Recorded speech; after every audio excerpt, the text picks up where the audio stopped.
Yeah, hello and welcome back to another session of Trails to Azure. Last time we made some more progress on Chapter 4, and Noel has unfortunately officially left our party.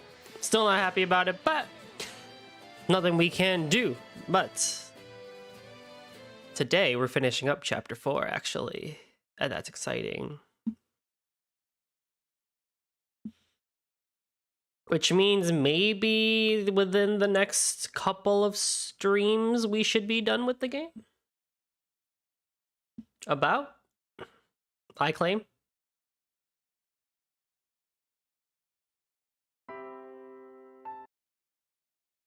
At least another 3 streams and we should be to the end of the game, I think.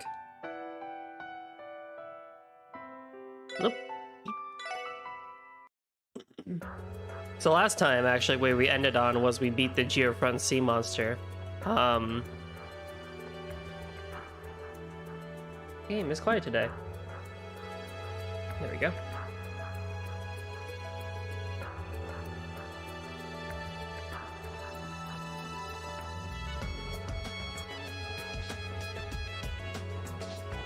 I could just do this.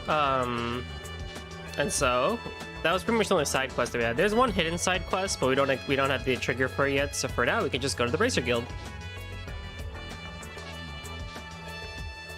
ごめんください。失礼します。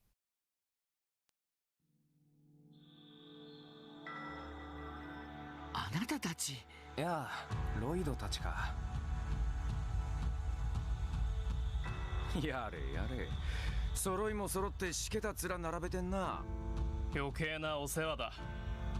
まあ否定はせん。よりにもよってなんでアリオスさんが寝耳に水すぎるよ。本当にそんな気配は全然なかったものね。強いて言うならオルキスタワーを訪れることが最近多かったくらいかしら。Ah, so it wasn't just an impromptu decision then. そうね。あくまで今後のギルドの対応を協議しに行ってたはずだけど、まさかこんな段取りを話し合っていたなんて。実はそのあたりをお聞きしたくて来たんです。アリオスさんはまだギルドに所属してるんですか？昨夜いきなり辞表を出して遊撃士のエンブレムを返してきたわ。持っていた仕事は全部片付けて、今後の対応策も出してくれたのはいかにも彼らしいけど。そうだったんですか。確かにアリオスさんらしい几帳面さですね。だがこのように唐突に辞めるのはさすがに問題だろう。しかもクロスベルト独立国の国防軍長官などと。こう言ってはなんだけど、エレボニアの反応が怖いわね。資産凍結なんていう脅迫すらしてしまっている状態だし。そうだね。共和国の反応も怖いな。だがアリオスさんの気持ちも理解できないわけじゃない。スコット、どういうこと？俺もアリオスさんと同じクロスベル市の出身だが、確かに演説にもあったような原因不明の不可解な事故は年に 1,2 回は起きていたんだ。本当のことはわからないけど、皆帝国か共和国絡みで起きたことだとはうすうす感じていた。それはまあここ最近はそうした事故は起きてないが、5年前アリオスさんの奥さんとしずくちゃんが巻き込まれた事故が最後と言えるかもしれないな。あ、ひょっとして5年前に表通りで起きた運搬車の爆発炎上事故。当初はオーバルエンジンの暴走と可燃性の積み荷が原因とされたけど、確かにそしてその事故に巻き込まれて奥さんのさやさんは亡くなり、しずくそういう顛末だったのかよ。断片的な情報はある程度は聞いていましたが、それでアリオスさんは警察を辞めてギルドに移って。私もアリオスとはその後からの付き合いだけど、彼一言も言わなかったけど、ずっと引っかかってたんでしょうね。そう考えると今回の大役を引き受けたのもようやく腑に落ちた気がするわ。 But I wonder if it's almost like a form of revenge or something like that, you know? Like now that he's Secretary of Defense, he has more power and he can now train a group of people that if Arabonia or Calvard were to try something, he can go back at them in a way of like revenge. ミシェルさん、失礼は承知で尋ねますが、アリオスさんのスケジュールで不審な点はありませんでしたか？え？ロイド君、どういうこと？国防軍の司令長官、いきなり引き受けるにはあまりに重すぎる役目だと思います。Right. 多分リータ市長、いや大統領との間で根回しがされていたんじゃないですか？それも最近ではなく、しばらく前から。It could even be back towards the trade conference, if not farther. But the trade conference would be an interesting place for that to have started. If not, then when Dieter Croy became mayor. ミシェル？まさか本当なのか？確かに行き先など報告と食い違っていることはたまにあったわ。あれだけ仕事を抱えてたら当然だとは思ってたけど、考えてみればアリオスが報告を間違うなんて不自然極まりないのよね。それじゃあそうした時間にディーター市長とコンタクトを。その可能性は考えられるかもしれない。ロイド君さすがね。怖いくらいの洞察力だわ。It's almost scary. いえ、失礼なことを言ってすみません。 I'm a detective. その失礼ついでにお聞きしますけど、そうしたアリオスさんの行き先やスケジュールの食い違い、半年以上前で覚えはありませんか？ More than half a year out. 半年以上前ってまだディーターさんが市長にもなっていませんが。そこまで前だとでもあれがあったか。あれ？創立記念祭の最終日よ。彼仕事でレミフェリアに出張することになってたんだけど。 When? Oh, the anniversary festival. Right. Oh, wow. Okay. それを急遽キャンセルしたのを報告し損なってたのよ。後で気づいて聞いてみたら忙しくて報告し損なったって言ってたけど、何か気になるの？まあ、あの記念祭は殺人的な忙しさだったし。報告に齟齬があったとしても無理もないと思うが。記念祭の最終日。最終日といえばあれがありましたけど。それがどうつながってるんだ？わからない。でも何かつながりそうな気がする。今まで俺たちが忙しさのあまり見過ごしていた点と点が。 But it's not like, I guess from Michelle's standpoint, he probably could have picked up on them. But like for the special support section, it's not like that should have come off as suspicious. Like, you know, maybe to Scott and Wenzel, Lynn and Aelia, they probably also too were just like, oh, well, that's just Arios. I mean, he's an A-rank racer. He's got so much crap that's going on in his life and whatnot. So, you know, I can't entirely blame anybody in this situation. すみません、失礼します。はい、こちらクロスベル警察。クロスベル国防軍特務支援課の間違いじゃないのか？ CDF Special Support Section. あなたはさて私は誰でしょう？ Damn it, Lecter. 正解された方にはくだらないクイズは結構です。一体どの面を下げてクロスベルにやってきたんですか？やれやれ、嫌われたもんだな。派手なことになってるみたいだが、ちょっと会って話せないか？ま、損はさせないと思うぜ。わかりました。どこに行けばいいんですか？クリムゾン商会、いや元ルバーチェ商会と言った方がいい。あそこの会長室にするか。地下のあそこですか。わかりました。サンジュ待ってるぜ。もしかして行方不明のザオシとか？そういえばこの前ランディさんがいなくなった時連絡をもらいましたね。そうだったのか。いや違う、帝国軍のレクター大尉だ。あの人またクロスベルに来ていたんですか？ Also, where the hell is Wazzy? 確かにどの面 He's still not さえ back. って感じだな。どうやら旧ルバーチ商会で話があるみたいだ。赤い星座とのつながりを考えるととても油断はできないけど。だな。虎穴にいらずんば、準備だけは万全にした方が良さそうね。あなたたちも大変そうね。どうやら面倒な相手とやり合うみたいだな。諜報局のアランドールか。恐ろしく厄介な若造らしいが。厳しそうなら助太刀するから遠慮なく言ってよ。そうね、湿地帯での借りもあるし。ありがとうございます。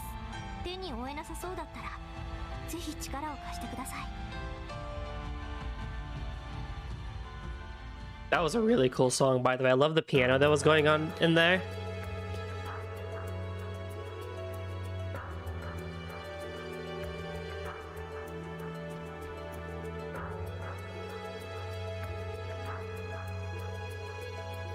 Oh yes, I did a little cross-referencing. At this point in time in the game, CS1 is still not done. I think exactly where we are right now, we should be in Ruhr. So there's still a lot of stuff happening there while this is all happening, which actually is really interesting to think about. With where everything is placed in retrospect to everything. Okay, so equipment-wise, I think I'm pretty good on everybody. Let me go check the weapon shop, and then I'll do some Orbin stuff. And also sleep at special support section to raise my EP again. Lloyd has pretty good defense. That's good. That's good. I think I already got these up.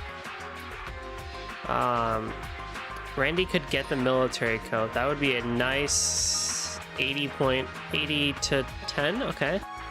Not bad. I bet you we're gonna get some better stuff in the field, though.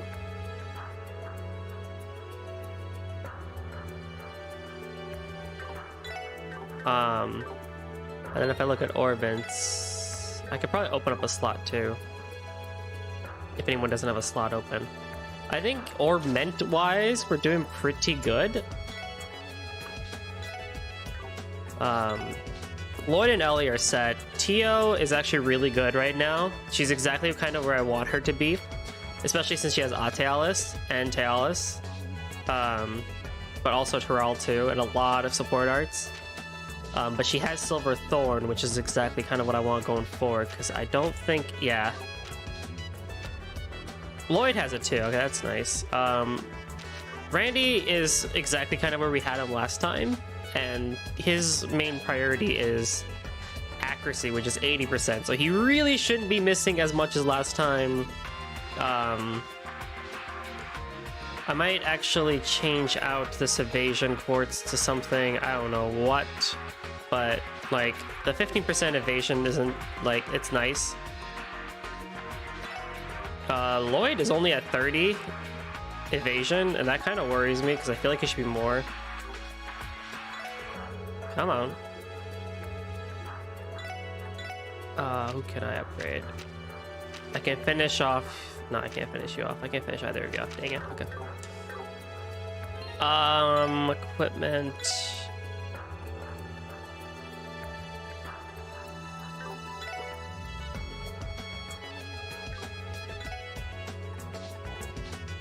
I can make him a super accurate guy. Why would you want minus 100 evasion, you know? If I get an evergreen, I can put that on Lloyd to get some extra stuff. That's for sure.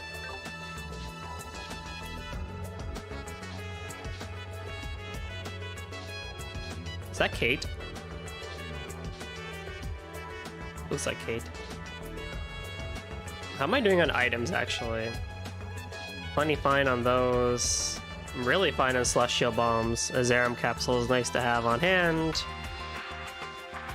Could use some more battle scopes, but we're at a point where I think, we're at a point where Analyze does not take that long to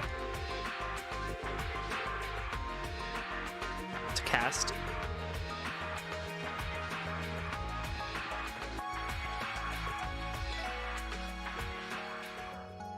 And then I'm sure I have enough food to make something. Okay, who's really good at it? Randy. Come on. Oh my god. Good job, Randy. You did so well. Milk Potage. ATS 50%, yeah. The problem with food, like you notice, right? It's only 20%, so you have to like actively use them more often than just giant heals, which is kind of what I want from my food.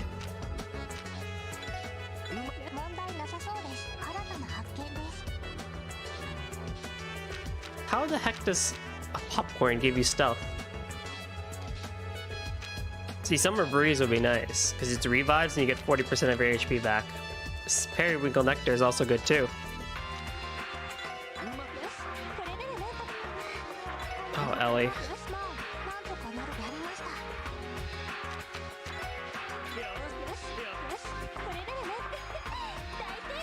Nightmare Killer.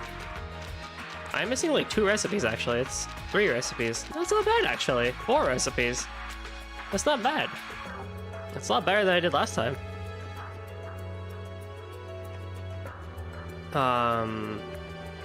What did I... I'm not gonna worry about that right now. We need to go to mines. And we gotta go to the cathedral to start this quest.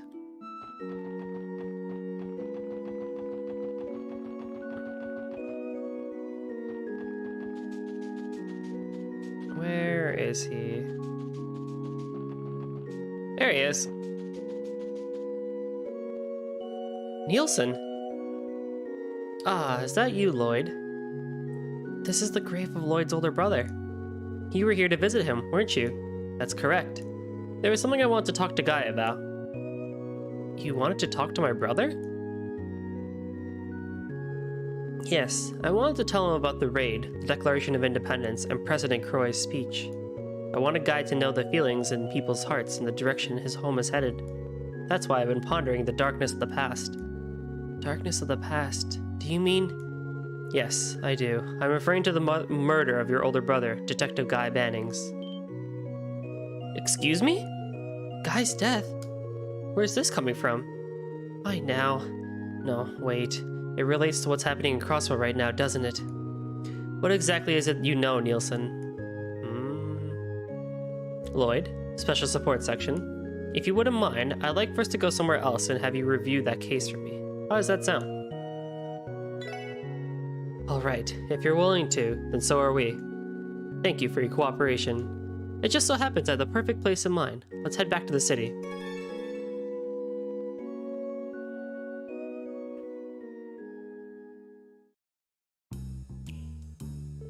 Why come to Garante Jazz Bar specifically? 3 years ago, Guy and I had agreed to meet here for another one of our friendly info swaps. And just before the time and date we'd agree on, I learned the news of his death. Oh, that's why. The cause behind the cult incident, the arrest of the Imperial Republican faction Diet members, the election of a new mayor, the inaugural West Sumeria Trade Conference, the raid on Crossbell City, and now Crossbell's Declaration of Independence.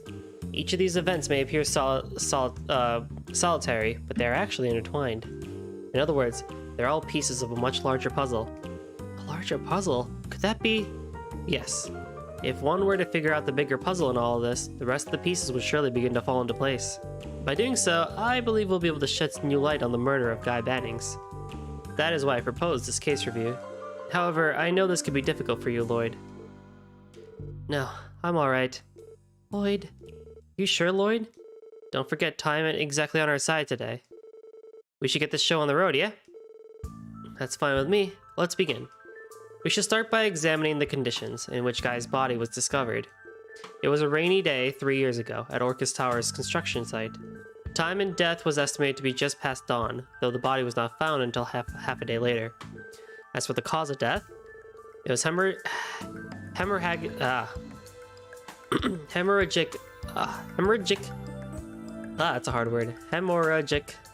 shock and blood loss.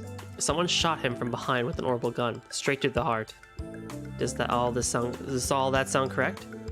Yes, that's right. He was shot in the back? Damn, what the hell? Now, onto the crime scene and the state in which the body was discovered.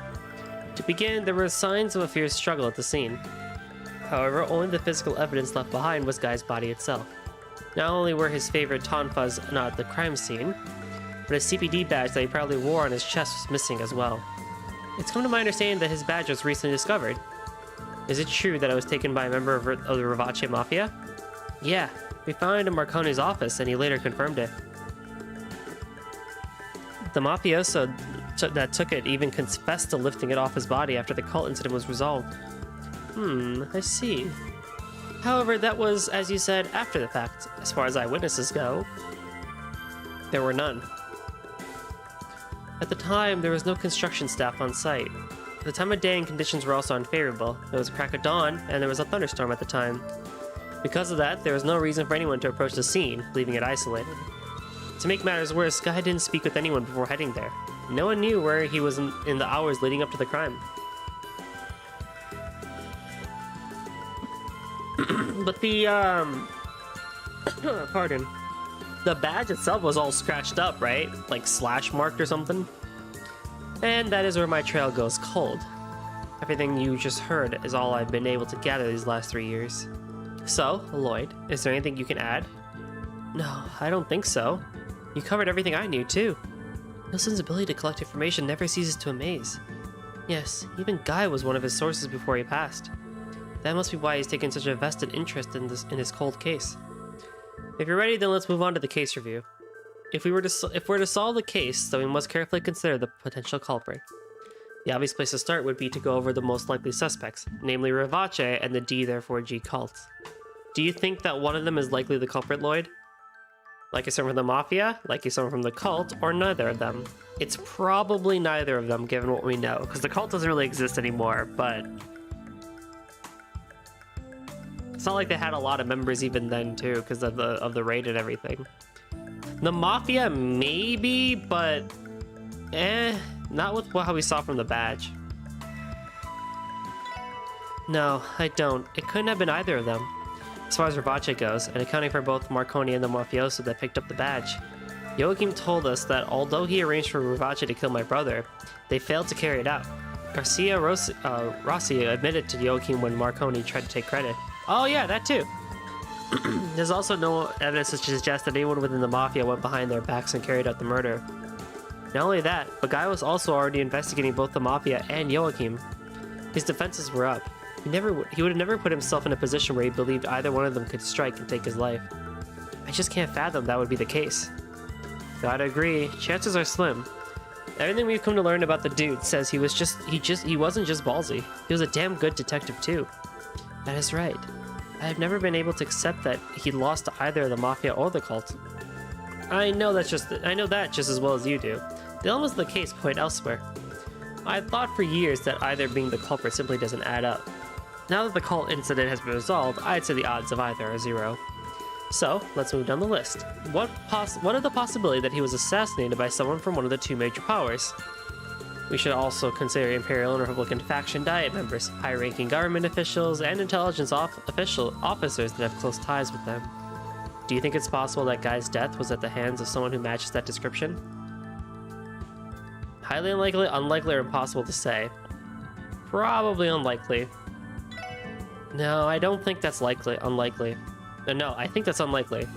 It's true, there have always been officials within Crossbow with corrupt ties to the two major powers. It's also true that my brother was a staunch advocate of opposing these kinds of injustices. Additionally, we can now say for certain that spies from both countries were frequently visiting Crossbell around that time. But to be frank, I doubt it. As much as I believed in my brother, I knew he was in no real position to touch them. They likely didn't view him as a serious threat. Unfortunately, you're probably right. I hate to admit it, but each country could apply the tremendous pressure on the CPD through the state government if they really wanted to. Especially under the old administration when Guy was alive. It would have been far too easy.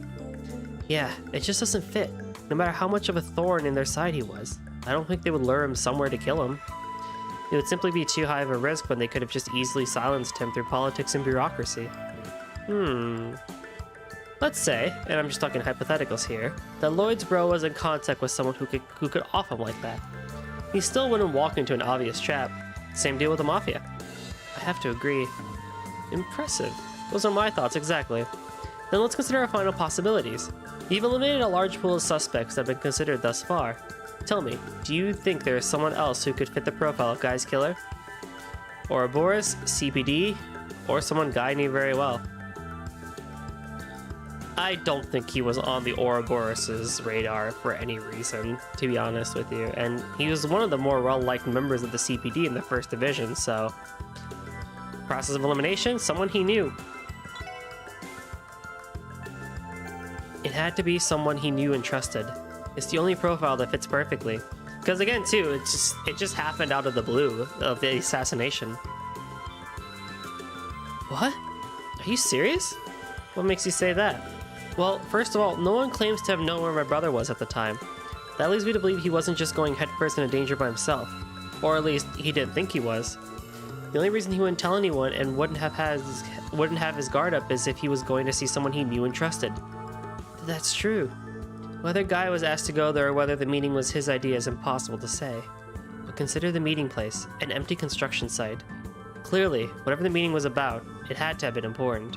They didn't want anyone to hear what they were discussing. It's possible the conversation went awry, completely broke down to the point of no return. Maybe that's why the other party took his life. And what of the topic? Any ideas? I honestly don't know. Whatever it was, it cost him his life. It was grievous enough for the older party to betray him. I don't use this word lightly, but it might have been linked to a very deep conspiracy. A conspiracy? We began this review by you saying that looking at the bigger picture could shed new light on this case. At that moment, I feel like I realized something important. Did you now?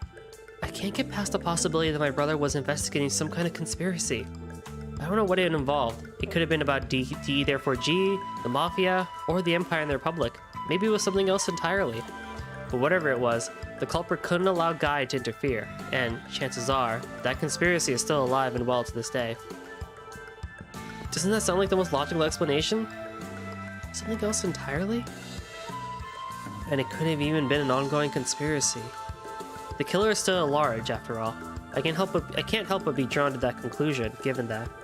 The fact that the culprit is still out there must mean that whatever they were deep enough in to kill Guy over, it's not settled yet. Nielsen? Sorry, was that too far-fetched? No, not at all. I think your reasoning is perfectly sound. Let me ask you this, Lloyd. As we were reviewing this case, did anyone in particular come to mind? Your theory is someone close to Guy killed him at the construction site 3 years ago. Does that mean you have someone you suspect? Unfortunately, I don't. Even if we were to narrow it down to those my brother knew personally, that's still a lot of people. To his credit, Guy was popular. There are also two other key details. When it happened, he had his back turned, and whoever it was took his tonfas with them. I suspect that those two details are important to figuring out what really happened that day. But that said, if those two details alone could identify the culprit, the First Division would have solved this case 3 years ago. That's also a fair conclusion. Unfortunately, not every piece has been assembled yet, and the culprit cannot be identified. However, I do think one thing has made itself very clear. The only one who can uncover these missing pieces and finally solve this puzzle is you, Lloyd. Do you really believe that, Nielsen? I intend to. Glad to hear it. It's strange. I suddenly feel as though I've made good on my promise to meet Guy here 3 years ago to exchange info with him. I owe all of you my thanks for indulging me with this review. Not at all. I think we're in your debt yet again. You're too kind. However, I think I should be going now. I greatly look forward to the next chapter the SSS writes.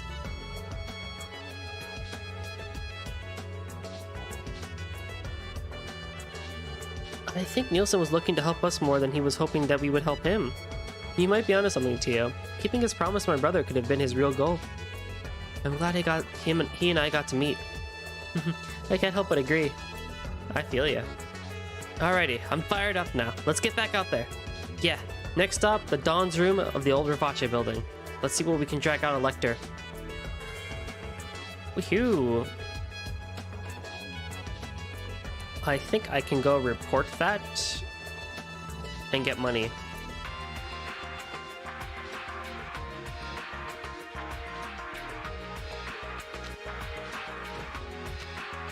Double report. Now I have a lot more money.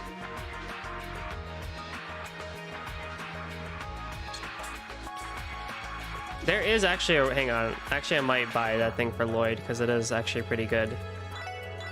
The Kagemaru Hori, because it makes his agility, his defense goes down by 400. Oh my god, look at that. I know it's because of the gear he's wearing, because he should be at this much, ideally.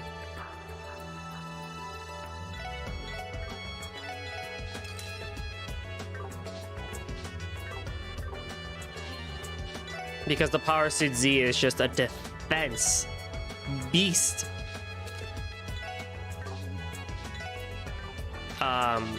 I could give that to somebody.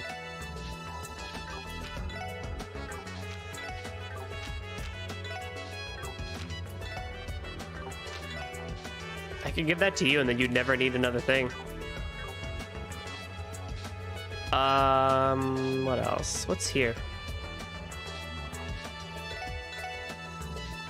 Oh, these, yeah.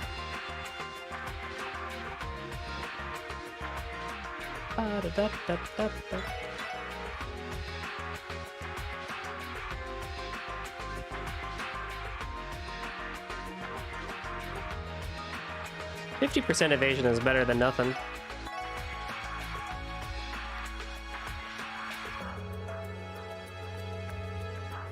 Mishette Dumpling restores 1500 in HP and then EP 150. Not bad.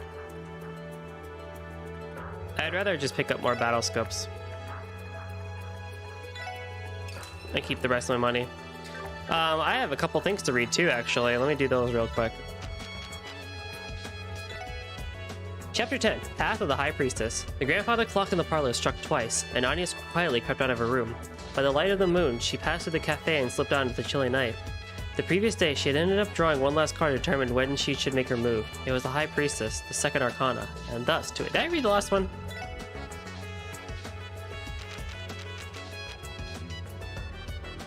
Yeah. It'll be fine. I just know it, Agnes had thought. She looked down at her shaking hands. I can't get ahead of myself, though. Ed could die if I'm not careful. I just need to follow the cards and wait until 2 a.m. before doing anything. Meow. Kagemaru roosted on Agnes' head. He was heavier than he looked. Agnes wondered if his laziness was making him fat. That said, she felt a certain sense of comfort having his weight atop her head. Agnes took a deep breath to center herself beneath the glow of the full moon above. Let's get going. Now relaxed, she could feel the septium veins flowing beneath the earth. She walked down the dimly lit streets, guided by her instinct towards the darkness beyond. Anchorville's nights were cold, even at the height of summer. Agnes wore a light sweater. Her cream-colored hair complemented the pale moonlight. With each step, Esmala's necklace around her neck jostled in time. Oh, you know, it's interesting because Esmala's is one of the main materials that you use to upgrade stuff in E6. The Arcanid Fishdom. Interesting. The tiny stone was the only thing Agnes' mother had left to her. The memories had become so distant that Agnes no longer remembered her own mother's face. When Agnes was a child, her mother had used her powers in public and then had to disappear. Such was the law of the clan, though Agnes couldn't recall how she knew such a thing. We carry dangerous potential with us. We must keep it hidden and live amongst the others, she recounted. Before long, the road led out of the city and came to its end at the base of a large hill. A cemetery, murmured Agnes. The top of the hill was lined with rows of black tombstones. Among them, she saw something moving about. Edwin, he's here! She exclaimed to herself. Someone in a coat stood some distance away. She recognized his coat. It was still charred from the traffic accident a few weeks ago. I've told him so many times to get rid of it, but he's still wearing that ratty thing, thought Agnes. She removed Kagemaru from his perch atop her head and crouched behind a gravestone. She berated herself for wearing such a conspicuous outfit. Regardless of her unpreparedness, she knew Edwin was in mortal danger. She studied her breathing, eyed the distance between herself and Edwin, and slunk into the shadows. Chapter 11. Nothing but screams. Agnes watched as Edwin clumsily tailed someone deeper into the graveyard. She was bewildered by his lackluster performance. Geez, if he keeps this up, he's gonna be noticed, she mumbled. From where she stood, she couldn't tell who it was that Ed was pursuing. Eventually, the prolonged chase concluded at the hilltop. Something's up, thought Agnes. Ed came out of hiding and stood to face someone. Sorry, she gave me the slip again. Well, these things happen. Damn it, I thought for sure tonight would be the night. Still, Mr. Montaigne, was that little girl really created by a magician? I have no doubt that within that human-looking shell is a malevolent power, an evil spirit. You've done your research, so I know you are aware that she has been present at every accident, said the man as he clutched his right hand. She ends lives with a single strike diagonally through the heart, he said as he traced a line across his chest. Montaigne continued, evil spirits create disturbances, and only magicians can perceive their presence. Is that so? Edwin sighed. Seems you still don't fully believe me yet. In that case, let me tell you another interesting fact. The man leaned in to whisper into Edwin's ear, but in the calm of that moonlight graveyard, it felt as if he was speaking directly to Agnes. If you kill a magician, you can steal their powers. Agnes reeled, overcome with vertigo, and rustled the weeds at her feet. She cursed at herself beneath her breath. Killing a magician? How could I be so blind? The property manager, Hux Montaigne. I've completely fallen into his trap, she scolded herself. What the? Agnes, why are you here? Do you realize what time it is? Edwin was thick-headed, so much so that she may have been able to use that fact to her advantage. She stood, her focus not on Edwin, but instead Hux Montaigne. So, I've been your target this whole time, huh? I wasn't aware you were such a young lady, though. All those horrible acts, so much death, just to get to me? You make it sound so frivolous, when in fact this is the only way for an imitation like me to gain more power. Ed, run! Get out of here! Agnes dashed straight at Montaigne. I've got to close the distance and get him away from Ed, she thought. Suddenly, Kagemaru fidgeted in her arms and turned to face her. He meowed in her face as a warning. Ah! An invisible force swept Agnes's legs out from under her, and a sharp pain shot up from her leg. She collapsed to the ground and writhed in pain. Blood gushed from her pierced thigh. From behind her came the sound of a child's laugh and the sound of her red ribbon fluttering in the wind. You're the little girl who was at the cafe today, Tiz? You said it yourself, didn't you? That's my father's job will go well for the most part. Tiz's pristine porcelain skin slowly undulated, as if something were squirming beneath the surface. My daughter is quite well made, isn't she? Boasted Hux. Anya screamed with all her might. Ed, get away from him! Edwin, who until then had been stunned, shook off his bewilderment and began to process the events transpiring before his eyes. So this evil spirit we've been chasing this past week has really just been this thing you call your daughter? Montaigne, it was you all along? You're the magician? He shouted. This man is a fake, thought Agnes. He's just using the powers he stole from a real magician, from Mr. Hart. Run, Ed, please, she yelled. Get out of here. Montaigne deftly raised his right hand, and his gesture exuded a degree of arrogance. My dear Edwin, I must thank you for bringing me the girl. However, this is the end of our partnership. Now you shall become a part of my power. Hux motioned toward the boy with his white fingers, and a crisp sound rang in Edwin's ears. With a snap, Edwin's eyes rolled back and his body fell to the cold ground below. Ow! Well, that story picked up.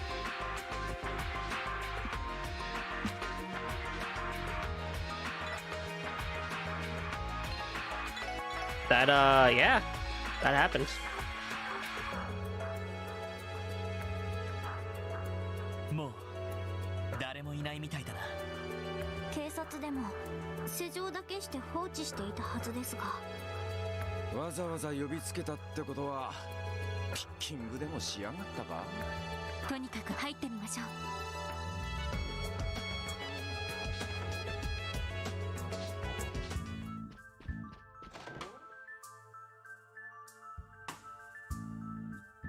The path is already open.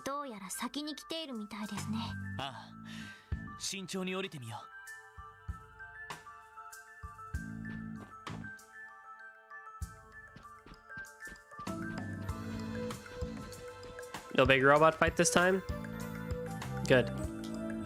帝国軍情報局所属レクター・アランドールか。油断できる相手じゃない。入るなら覚悟を固めよう。 Once you proceed into the room, you will not be able to buy items, adjust equipment, or change your orbments for some time. Any outstanding support requests will expire. Let's do it. Here's the thing. I was tempted to go out and see the monster chest, but the guide hasn't like told me yet. They half told me. It said if you want, now is a good time to do it. But like, it hasn't explicitly told me. Like the last time, where it was like, okay, now let's go take care of these because you're strong enough to do so. Some of them are like level 85, which is 9 levels higher than me, which I could do, but it might still be too strong, so I'll just continue onwards and see what happens.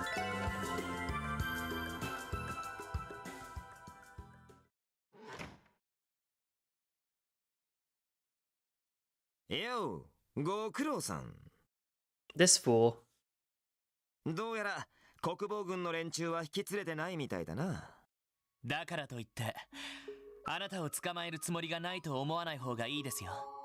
赤い星座の所業、あなたにも関係がないとは言わせません。担当直入に聞くぜ。なんでクロスベルに現れた？それとおじきたち。赤い星座はどこに行った？クライアントならばもちろんご存知ですよね。ああ、まずは最初の質問に答えさせてもらおうか。俺が来たのは今日、テートからの始発でな。もちろんギリアスのおっさんの指示によるものだ。鉄血宰相の。どういう目的で？その前にあんたらに耳寄りな情報を教えてやろう。今日の午後くらいに帝国軍が侵攻してくるぞ。Wonderful. 冗談きついです。いや、この状況じゃ本当だとしてもおかしくねえ。もちろんベルガード門からだな。ああ、すでにガレリア要塞に機構師団が集結している。ま、たかだか一個師団だが、最新の重戦車が揃ってるからクロスベルの装甲車くらいは余裕で蹴散らすだろうな。Yeah, remember that whole thing at Corellia Fortress about the brand new tanks that they were showing us? すぐに警備隊に、国防軍に伝えないと。いや、とっくに伝わってるぜ。一応事前の通達は実習政府に言ってるしな。なのにディーターのおっさんは IBC の資産凍結を撤回せず大統領なんかに就任しやがった。侵攻してくる帝国軍を防ぐのが不可能なのは分かっているはずなのに。それが俺が改めてクロスベル入りした理由ってわけだ。I was gonna say, like, given all the decisions he's made up until now, maybe? おい、どういうことだ？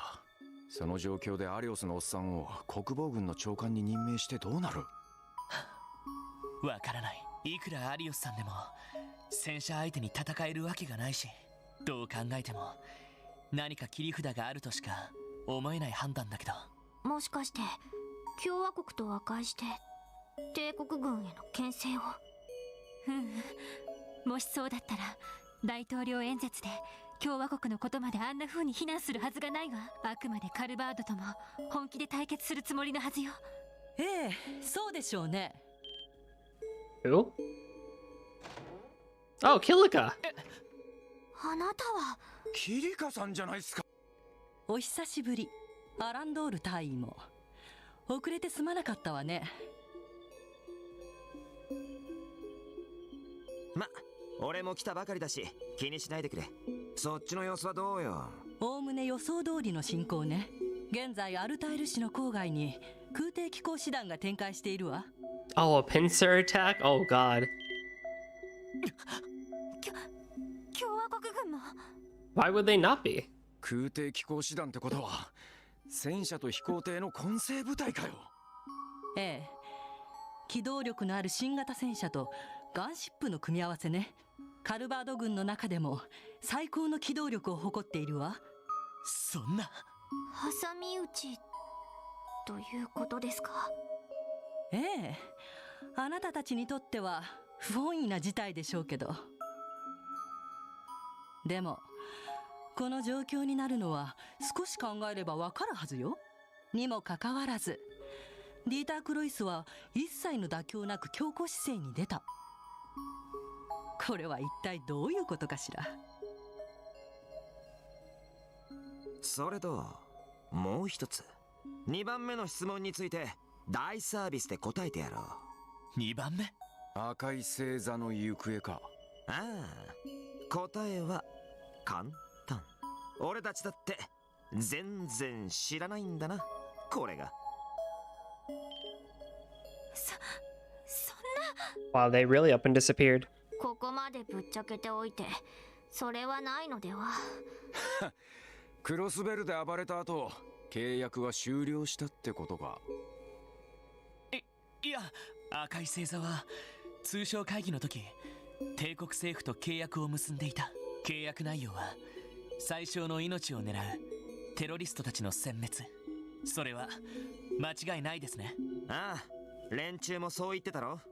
でもひょっとして帝国政府との契約はその時に切れていたんですか？それってまさか。ロイド、やっぱりあんた割と重宝に向いてるかもな。もう少し性格が悪ければだが。それじゃ答えはイエスだ。通商会議以降、帝国政府は赤い星座と関わりはない。にもかかわらず連中がクロスベルに残ってたのはこちらも妙だと思っていたが。 So this was all just their decision?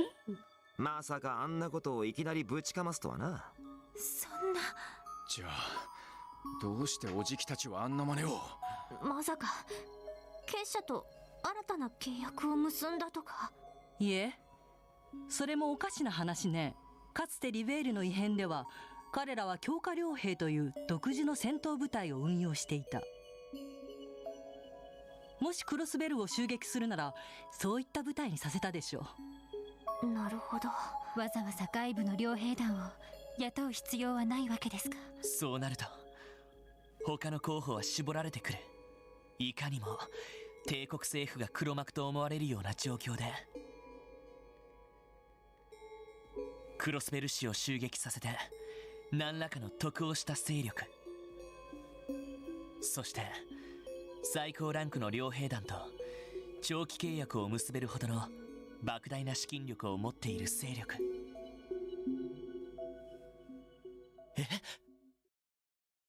ま、そういうことかね。信じがたい可能性にこそ往々にして真実は潜むものよ。ちょっと待って。今の話の流れだと。 That's wild, actually. What? That's a good point, actually. 該当しそうなのは一つしかねえだろうが。いや、さすがに決めつけはまずい。レクター隊、キリカさん、情報提供には感謝しますが、あなた方の立場も立場です。ここから先は自分たちで。はい、特務支援課バニンクスで。よかった、ちゃんとつながって。ロイドはセシルよ。セシルね、そんな慌てて何かあったのか？それがさっきアリオスさんがこのビルにやってきたの。アリオスさんが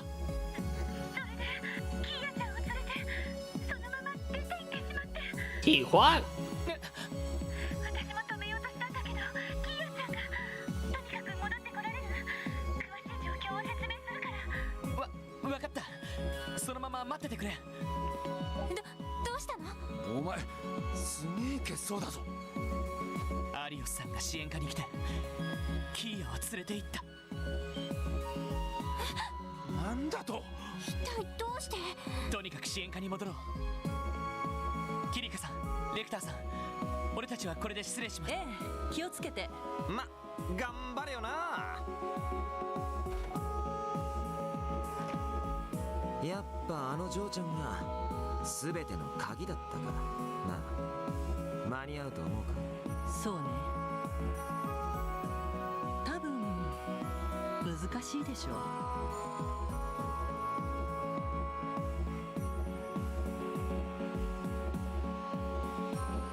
セシルネ、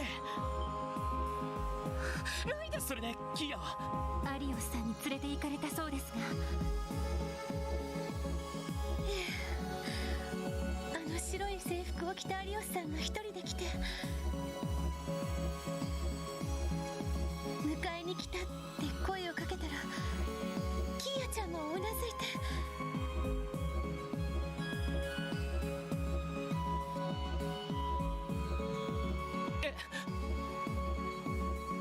そんじゃ希望は自分からついてったんすか？ええ、私にはそう見えたわ。でもあなたたちに無断でというのも変だったから止めようとしたんだけど、大丈夫だからって。それで警戒してたサイト君もおとなしくなっちゃって。そういえばサイトがどこにもいません。二人がいなくなってからふらりと出て行っちゃったの。ひょっとしたら二人を追いかけたのかもしれないけど。どういうことだ？しずくちゃんのことで約束でもあったのかしら。私もそう思ったんだけど、どうもミシュラムに行くようなことをアリオスさんが言っていたし。ミシュラム？ええ、ボートの用意はできている。つまりミシュラムに行くということよね。 But why there? ここ数日ミシュラム方面は完全に営業停止しているはずだわ。そんなところにわざわざ。やっぱ普通じゃねえぞ。追いかけましょう、ロイドさん。ああ、なんとかボートを調達しよう。セシルネ、ごめん。とにかく追いかけてみるよ。ええ、気をつけて。アリオスさんもキーヤちゃんもいつになく真剣な目をしていたわ。多分よほどの事情があると思う。わかった。とにかく追いついてその事情を聞かないと。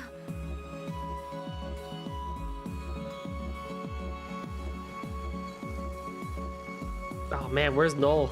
And also, where the hell's Wazzy? We seriously just up and left without him.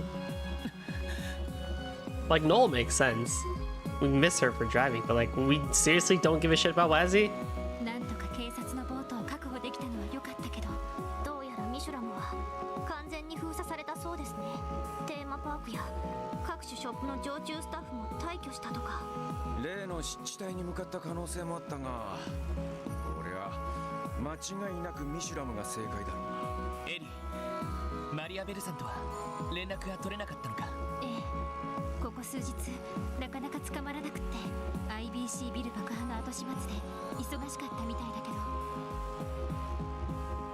あのお嬢さんはともかく、レクターの野郎とキリカさんがほのめかしたあれは本当なのか？クロスベル襲撃の真の黒幕がエレボニア帝国ではなくディーター・クロイス市長、いえ大統領である可能性ですか？ロイド、私に気を使う必要はないわ。昨日からおじい様との連絡が取れていないのだけど、執事のヘルマンさんはもしかしたらオルキスタワーに拘束されたかもしれないって。Ew? Oh. それは完全に黒じゃねえか。ディーター市長が一連の事件の黒幕。そう考えると全ての辻褄が合ってくるのは確かだ。その場合、赤い星座や結社は There it is. 実動部隊ないし魔人化したバルトや、場合によっては教団すらも利用されただけの可能性がある。 That's wild. DJ 教団も？バルドはともかくヨアヒムまでもってことかよ。そんな。でももちろん直接のつながりがあった可能性は低いだろう。ユア姫の言動から判断する限り他に黒幕がいた様子もない。だが彼自身が気づかない形で利用されていた可能性はあり得る。そういえば太陽の砦からキーヤちゃんを連れ去った人物も判明していなかったわね。そしてシュバルツオークションの出品物に紛れ込ませたやつか。考えてみりゃ誰の仕業にしたって普通の人間には無理な芸当だ。陰や結社クラスの連中。そうでなけりゃ。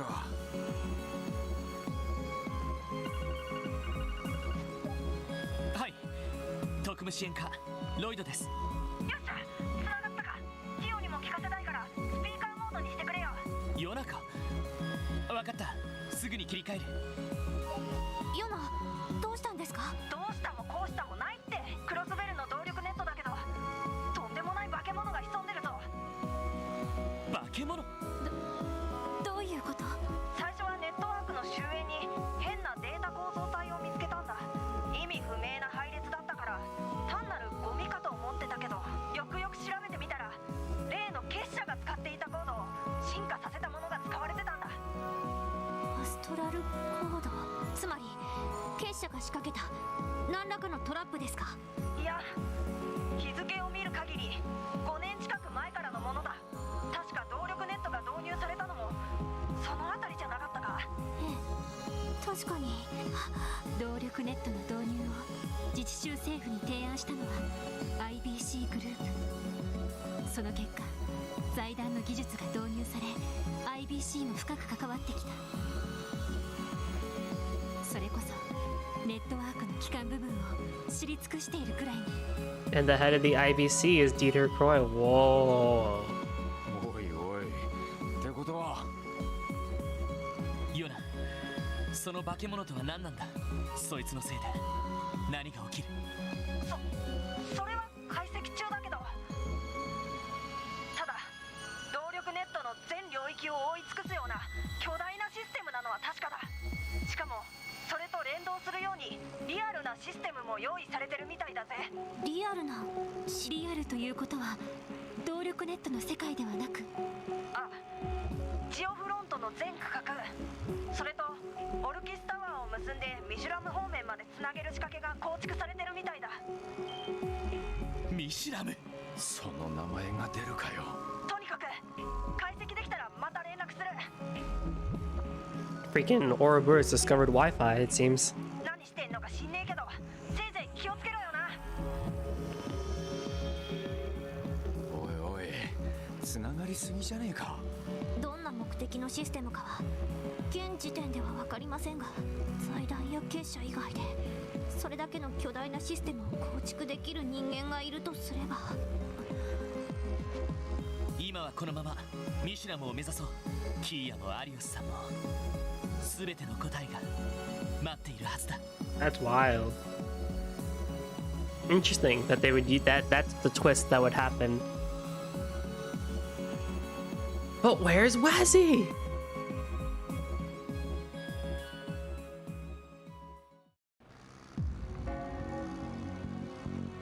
Oh, the bells are ringing at the Castle of Mirrors.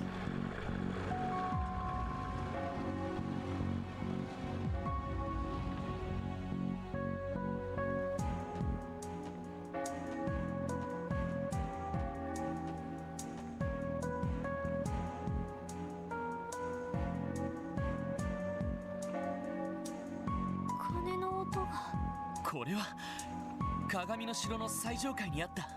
ええ、そうみたいね。なんか水面もぼんやり光ってやがるし。ティオスケ、なんだかわかるか？どうやら冷圧のようなものが高まりつつあるようです。それも奥にあるテーマパーク方面から。そうか。そちらにアリウスさんたちが向かった可能性は高そうだな。ええ、行ってみましょう。Oh boy.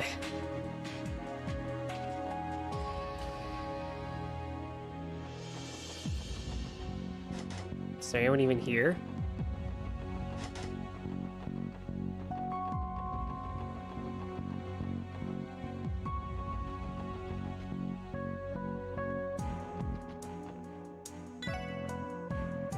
Oh, President Detective Bannings, we appreciate you visiting. The hotel's technically closed, but we can accommodate you if you'd like. Need some of the rest, just let me know. Okay, well. passed through downstairs. He had a cute little girl with him. I wonder what's going on.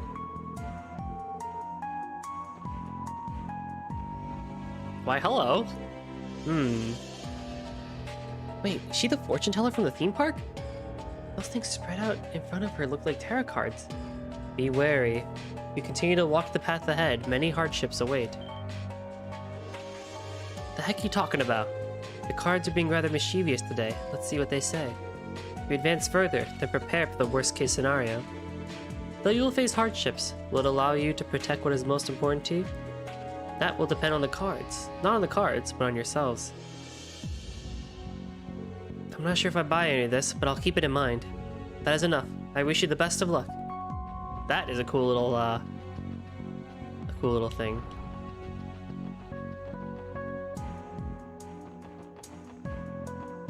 Nothing here either. Alright.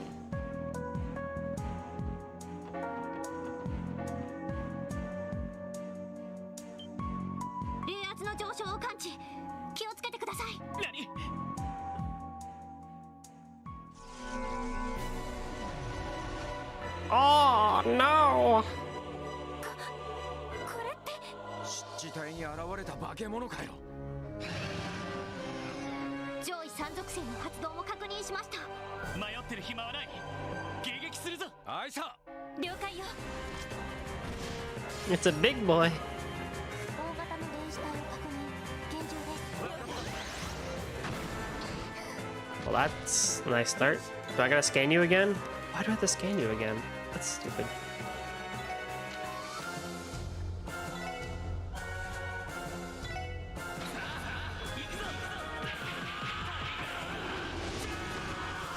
Might as well start off with something we can do.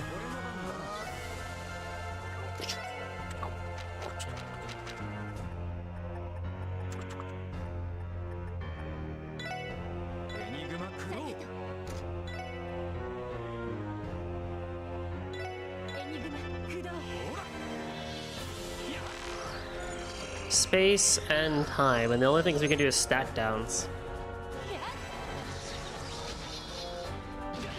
Yep.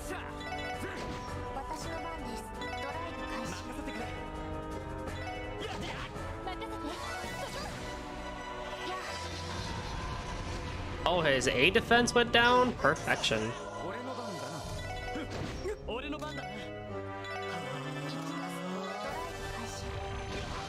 No, my EP! Lloyd! Oh man. That's not fun.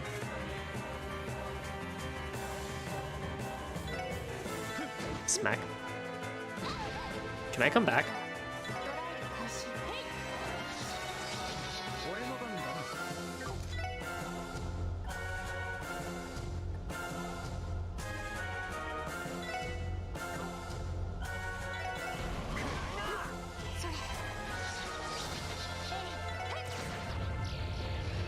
Just in time, Lloyd. Just to get the XP.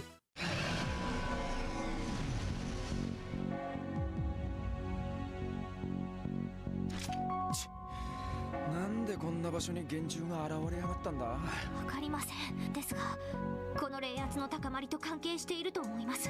それと、総員と同じく鐘の音も関係しているのかもしれないわね。そんな場所にキーヤとアリオスさんはとにかく中に入るぞ。はい。 Well, first things first, Lloyd. I gotta get you some EP back, bro.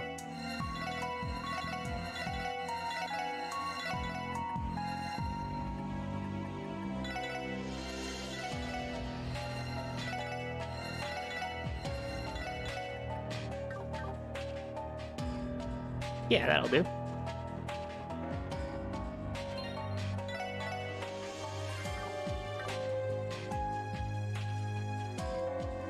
Well, that's not good. That's really not good. There's a lot of little Pleromas here.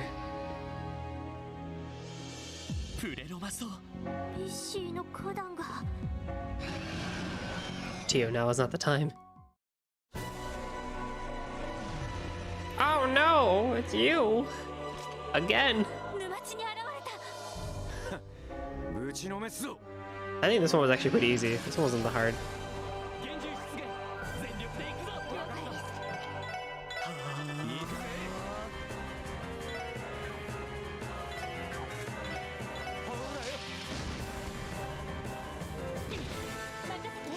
Did they move? I don't remember them moving.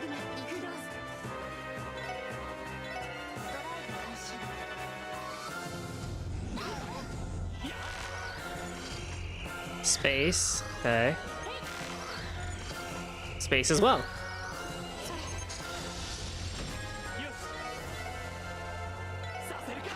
Can't let you do that. I don't have space. Damn it.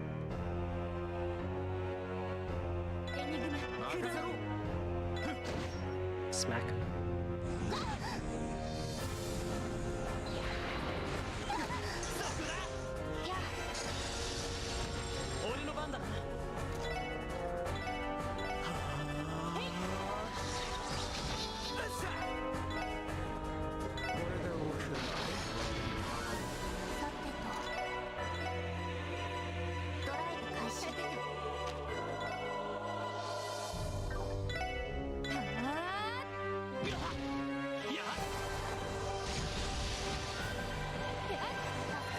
That does not do that much damage as I thought it would.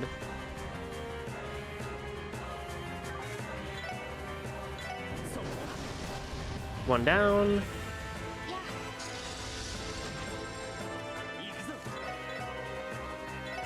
Can't let you do that. Photon shoot on you. Smack you.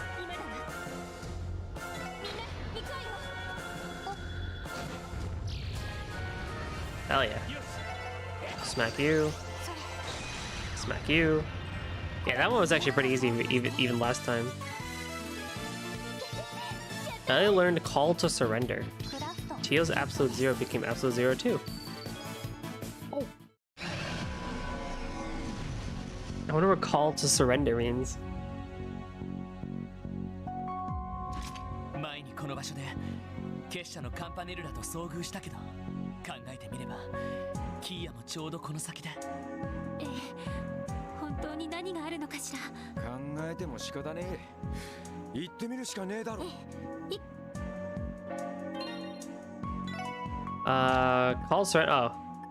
Strength. That's a debilitator. It's not like I'm gonna use that anyway.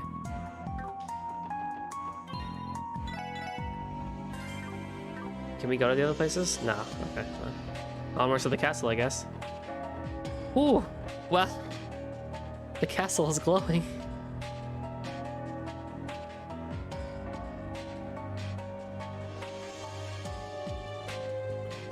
You know, if you look at it now, the top of the castle stands out a whole lot more than the rest of it. Kind of like a beacon of things, you know? 単なるテーマパークのモニュメントかと思ったが明らかに霊圧はこの城から高まっています。それもおそらく最上階から。確かこの城は彼女の提案で建造されたと聞いたことがあるけど、でもまさか。とにかく中に入ろう。運が良ければ最上階まで。 Well, if Dieter was in it, then definitely Maria Bell would have been in it too, right? Like the whole thing because of, you know, them being related and everything. Oh no. Oh no, it's the Drake. 急降山の城の門番のつもりかよ戦闘準備全力で撃破する大型の霊視体の確認厳重です。エニグマ駆動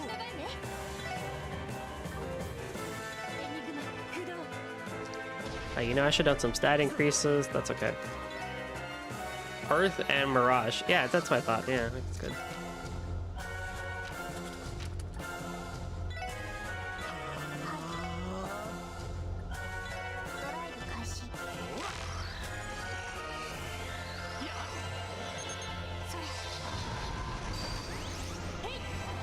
Man, we could use some Fortuna here.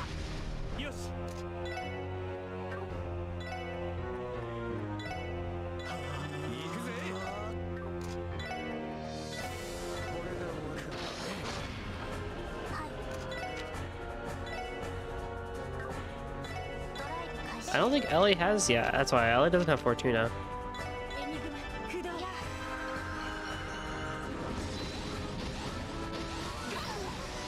Ooh.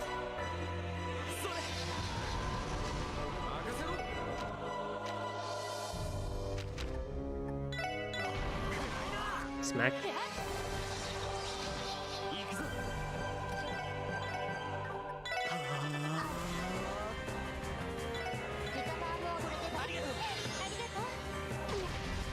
Yeah, just take the aggro there, Randy. Thank you. Oh, crit. Yeah, boy. Oh.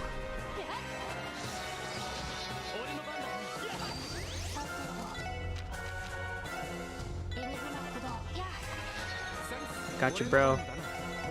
And away. Nice. Man, these are a lot easier than the beginning of the game or the first times you fight them because you have a lot more. But of course, right, the thing is like, in a way I almost made life harder on myself by keeping Wazzy and Noel because like Randy is clearly the better brawler fighter and Tio is obviously the better mage. Versus I think like with Wazzy and Noel, they're meant to be more all-rounders, I guess, especially Noel. So I kind of made it a little bit harder on myself, so having this team of 4 actually works a lot better. And we saw that in Zero too, because there's synergies between the way their class structures are.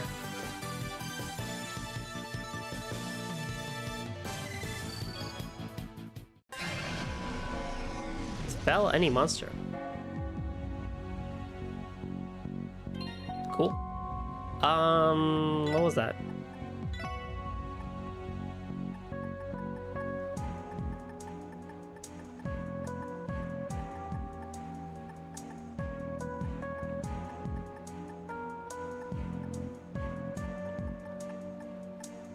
Achieve 500 victories in battle. Oh, nice timing. Okay. I might just use a couple of VP charges on Lloyd. Let me take a look at my Master Arts, because I have Pixie for you, which is about to level up, actually. Oh, we're gonna get a Master Art then, right? No, I don't think so. Maybe it's 5, but we're gonna get a Master Art. That's kind of a shame. This one's at 4. We don't have it now. Yeah, 5 I think is when we get the Master Art. Cannon. Yeah, and that just makes sense right now. Mobius, Crow, Juggler or Shield. Yeah, I think it's okay. I think I gained a couple of quartz. I got the heal quartz. HP slowly recovers by walking. Okay. Attack 3. I also got. What's this? Shield 1, 2, attack 3. Seal 2 I got.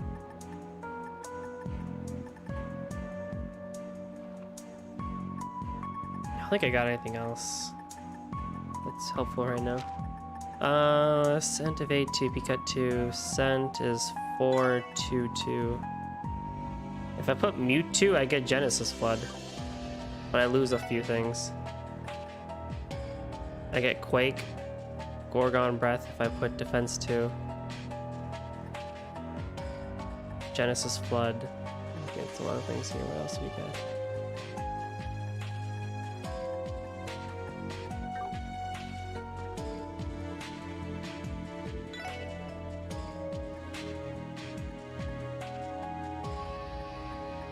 Don't I have a Defense 3? It's a 5, I see. I thought I had another Defense 3 actually, now that I think about it. That's interesting.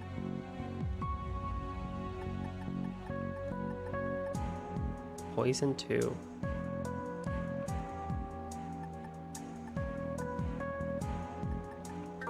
I think we're fine for right now. Usually we get a quartz. Oh. Well. Usually we get a quartz in a dungeon. Remember the last time I came in here and I said, man, I really wish the music here was different? Well, I got my wish.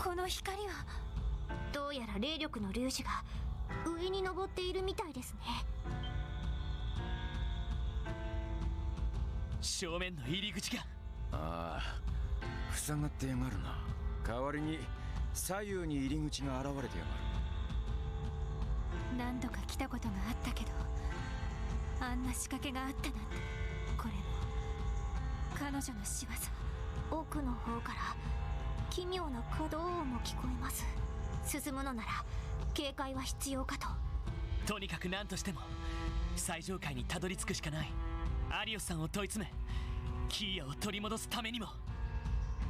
So we're gonna have to actually fight Arios here?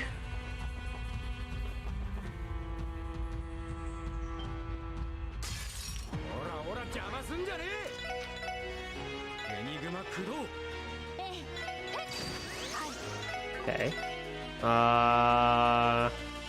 When in doubt, Soul Blur.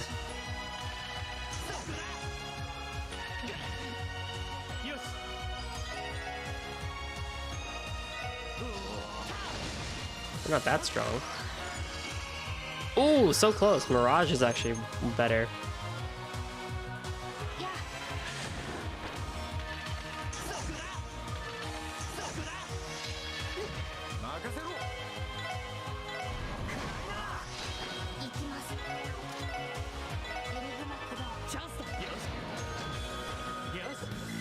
I still want to know where Wazzy is. He better not be an evil person, I swear to God. We've come too far, man. Shield 3. At last, he moved his hands from behind his back. Small enough to fit over his palms was a chest, one of a dark cherry red wood framed with a steel that was painstakingly etched to end with fluorite. I don't think I have HP 2 versus Shield 3. Yeah, it doesn't gain me anything. But Shield 3, I think the HP is better. Now this is a good song for this dungeon. But yeah, it's like, joking aside, like why did they just write it in that, like, oh, Wazzy said he was busy, and then that's it? Ooh, this is a creepy looking enemy. Earth, water, space. Okay.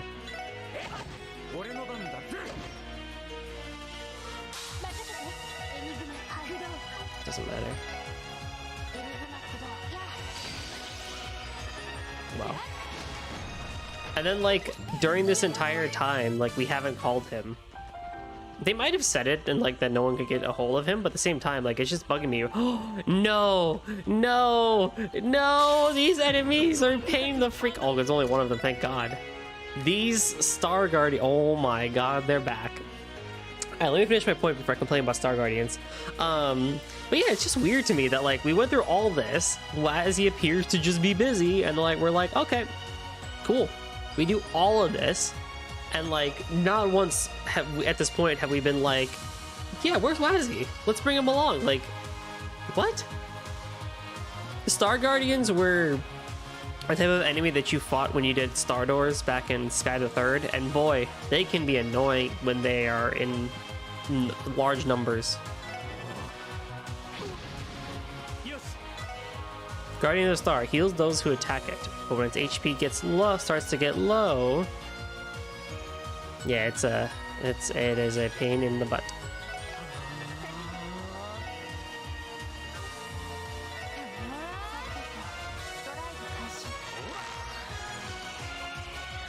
Oh, time is 5. Shit.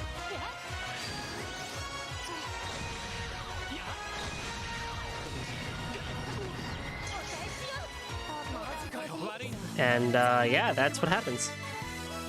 8-4. Nice. And that's what happens. Where do treasure chests come from? Well, when a carpenter and a pile of lumber love each other very much, things are going in some interesting directions, eh? No wonder they call him Detour Croy. Boo.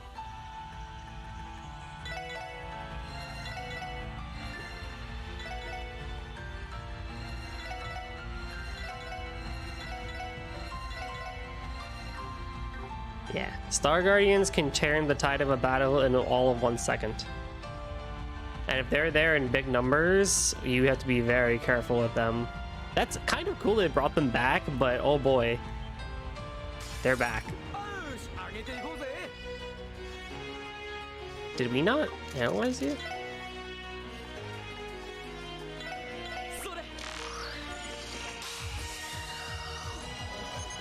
Hey, FLVX. How you been?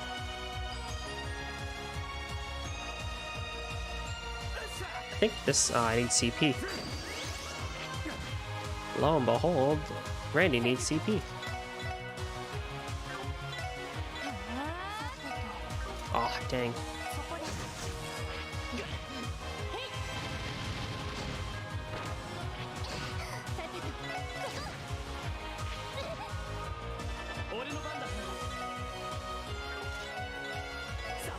You know, outside of him being a party member, though, like, the biggest reason why I'm kind of making a qualm about Randy is, like, he's a member of the special support section, so, like, technically, right, this is his job, and he just buggered off, and no one cares to say anything or do anything about it? Oh, he baited me. Like, that's what annoys me the most about it. Not even the fact that, like, he's not in the party. I mean, I would have liked it. I would have liked to continue having him in the party because I think he adds a bit of a different flair. Considering we've seen Randy a lot already, but... Oh, it's a moon... Oh, they're all here? Hi-yo. These guys are gonna be tough.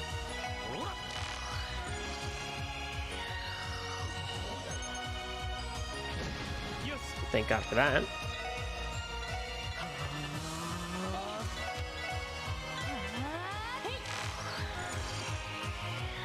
Time, okay.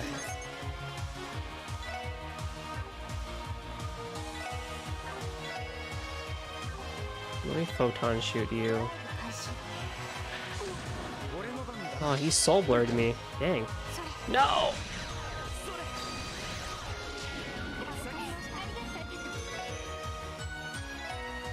Yeah, that's what you always wanted to hope for back in Sky the Third, that they would do healings as opposed to killings.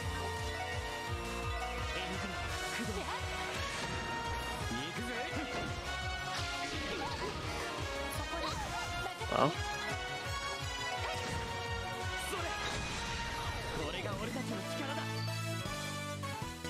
Ooh, this dungeon's just got a lot more unique because of the Guardians. There should be one more. We saw a star, we saw a moon. There should be sun too.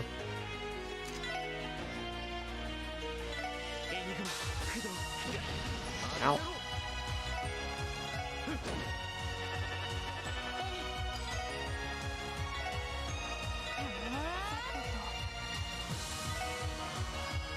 I can just work on you then.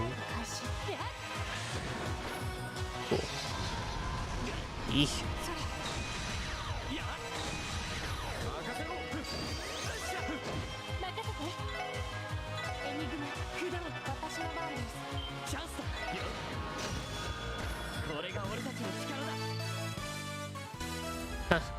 Oh man, the double level ups like that. It's silly because of the way I've done level ups.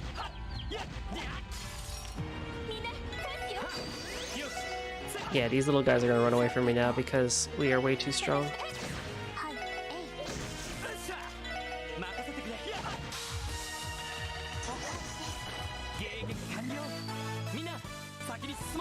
Although we're getting some good XP on the Master Quartz too. This should be, yeah, there it is, a Sun Guardian. What was it? There should be one more. Time. Away. Damn it.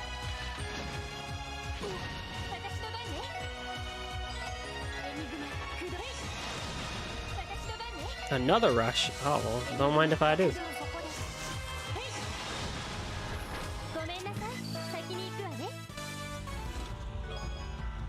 Chitin armor. The ZCF and Michelin Wonderland collaborated to invent new playground equipment, but after months of work, all they came up with was with the swing and a mish. God damn it.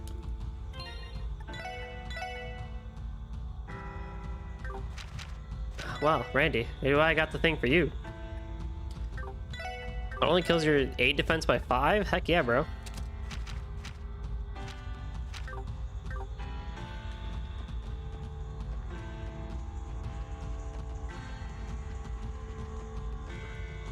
Okay, wait, hang on. Where am I?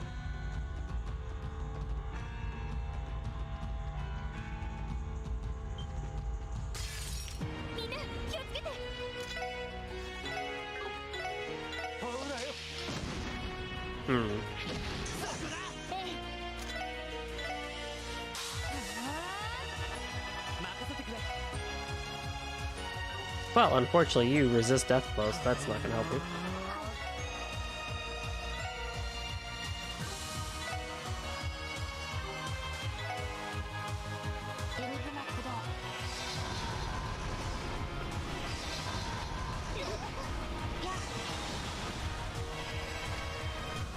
You what? Or what? Oh no! Ooh, that's not good. Hey Lloyd, do you happen to know Rikuria? Yeah, you do.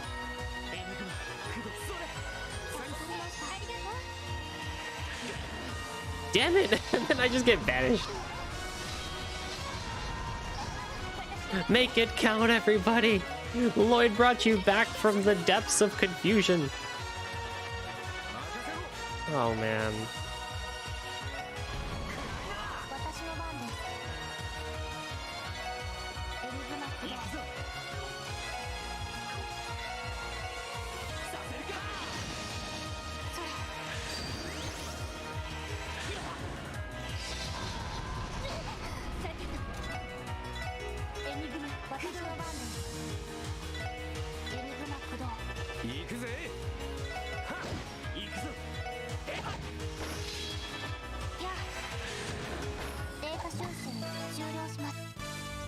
Wow, that wasn't even the Guardian that did a lot of that. That was just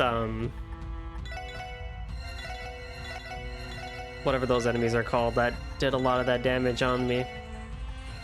It's pretty funny actually. Oh, that door opens. I see.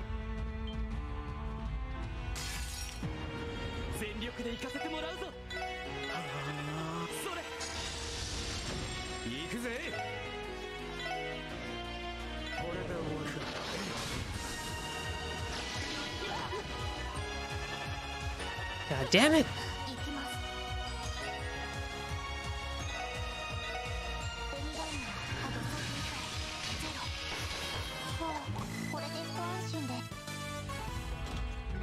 Found Lumiere sandals.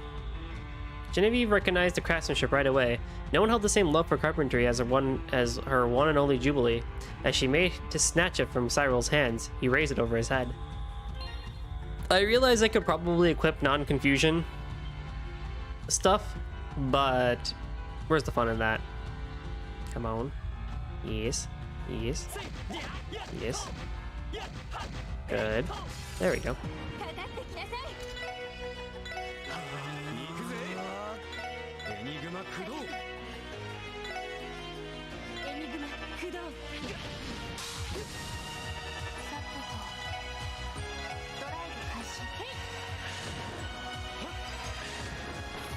Oh, still a decent amount from Randy for his ATS. That's good.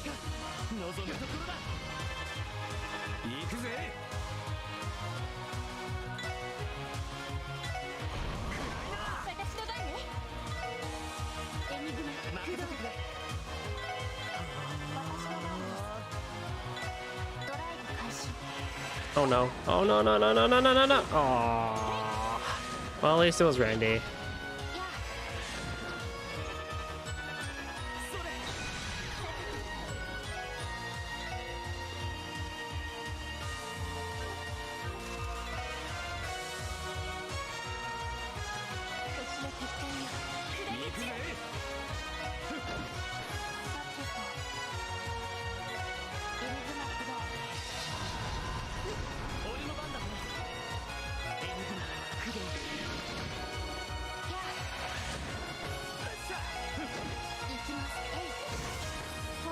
Nice, nice. Hey, look, it's us. It looks kind of cool, actually, seeing us run towards the mirror. Like we're out of frame, and then wham!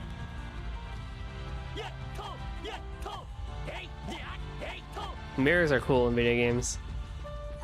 I heard that they're actually pretty much a huge pain to develop, but mirror, mirror on the wall, who's the chestiest of them all? But I heard that like when they work, they're pretty cool to implement, or not implement. They're pretty cool to see.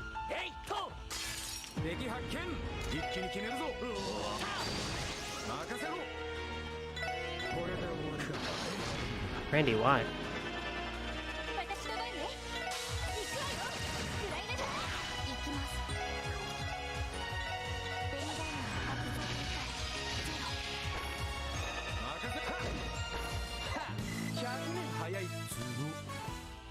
Because that and doors. Doors are really annoying to develop, I heard, in video games.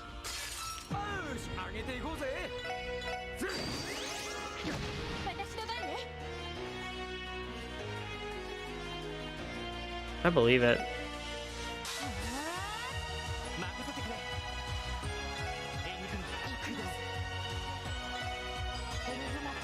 Crit. Wrong one.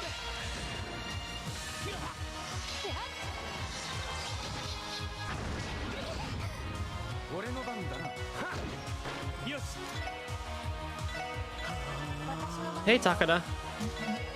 It's like when I watched a video on how like this guy tried to implement a portal system. And boy, that is some tricky stuff. But like I gotta give mad props to whoever originally developed like, the portal system. Cause like that must have been one heck of a time developing that whole thing. Probably pretty stressful, but probably also like frustrating and exciting too. Just like so much needs to be done for that. I think, oh god, what was the name of the channel? It's like Sebastian something, but he does a video on the portal stuff. And there's a lot of other videos that try to explain how the portal system works, but the development behind it and the code and everything is like really cool to see and think about. Probably involves a lot of math. It does, yeah. You have to get really fancy with the you gotta get really fancy and really kind of like clever with how you implement a lot of the things and how whatchamacallit,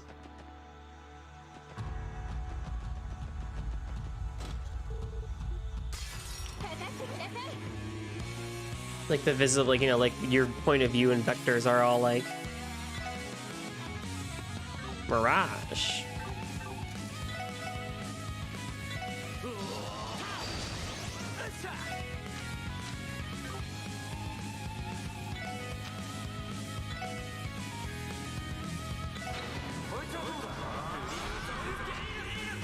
Beep, beep, beep.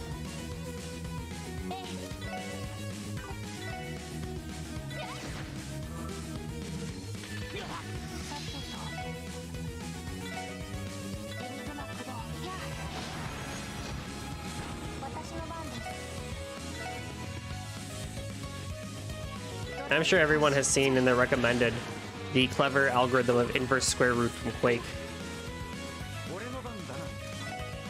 If you haven't, it probably will end up in your recommended at some point, but if you or just look it up, inverse square root Quake.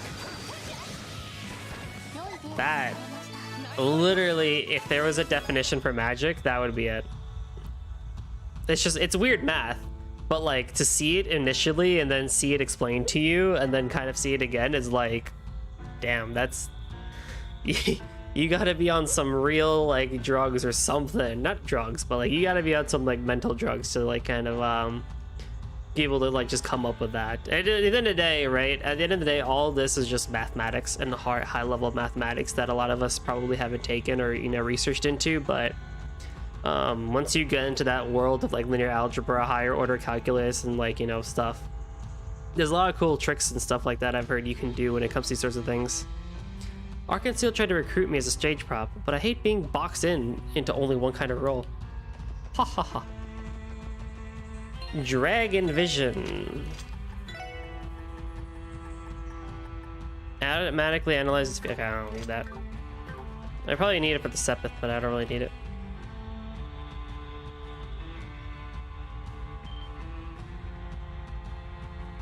It's the bell. saw the Quartz Dragon Vision. It reminded me of the kids show Dragon Tales that I used to watch when I was like 4 or 5 years, like at least 5 years old.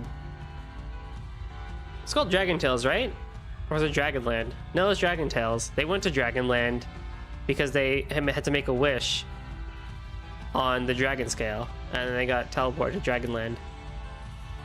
Speaking of games, what do you think of the new Final Fantasy Pixel Remaster? It's interesting so far. I think they screwed up the font, as everyone else has pointed out, but I also dislike the fact that they released them one at a time. I think honestly what they could have done is if they wanted to make you buy it individually, that's fine, but at least make it like the Master Chief Collection, where it's like you have the main hub, and then in that hub you can pick which game you want to play. So like in there you can pick Halo Combat Evolved, Halo 2, Halo 3, Halo ODST, Reach, 4. It's all there in the main central hub. I would have liked that, and you could just like a Mega Man title, just pick the game you want. I think if they did that, that would have been really smart. And that's still fine. You know, you can still have it where they buy every individual game. Just like, hey, you want to access this game? Just buy it. But then the option then gets unlocked inside of the menu. But kind of feels like cash grab to me. I mean, it's Square, right? It's the same thing they do with Kingdom Hearts. Every single time there's a new console or anything that's super popular, they're going to put Cage on it. And the same thing with Final Fantasy. They won't rest until every single old Final Fantasy game is on something modern.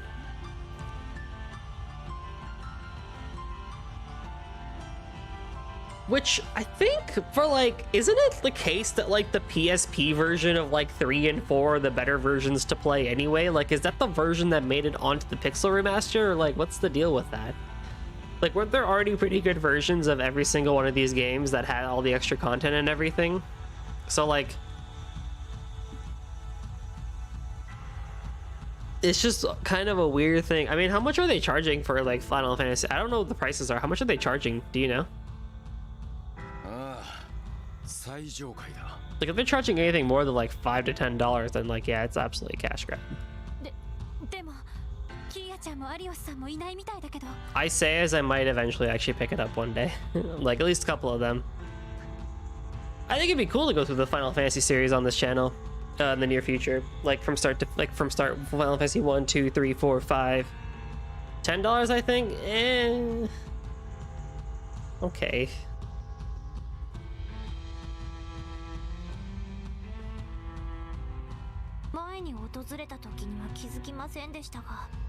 For one game? That's not good.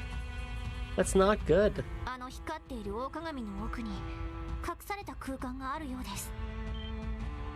It's a lot.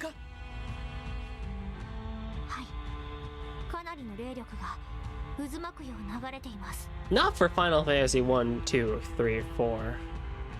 5, even 5. 6, I think, is worth $10. It's pretty involved.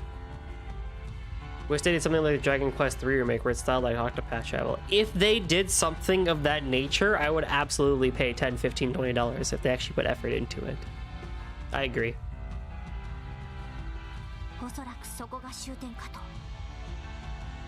But it's just like, like, they're over 30 years old now. Like, I'm pretty sure, like, no more than 20.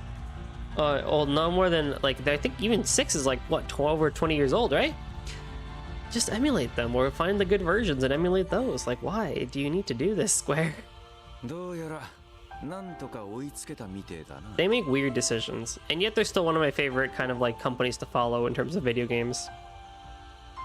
As much as I like Falcom now, I think Square still just edges out that a little bit more, even though they make really weird decisions. I mean, every company makes weird decisions, but I can live with Square's.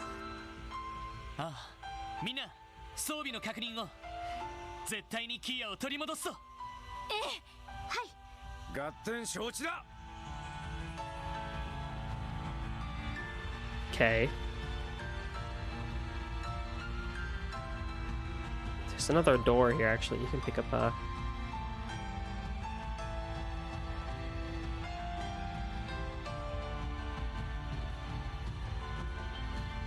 Another monster chest? Really?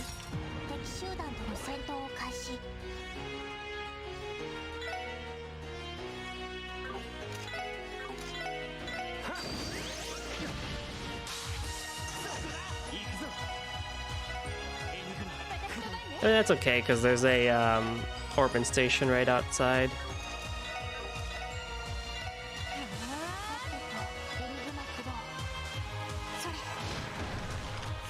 Oh, wonderful.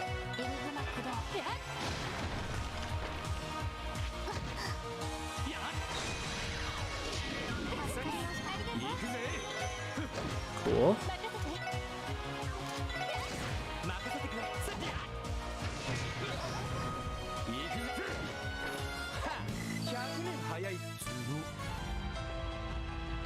Did I pick up? Hang on. I feel like I missed some chests.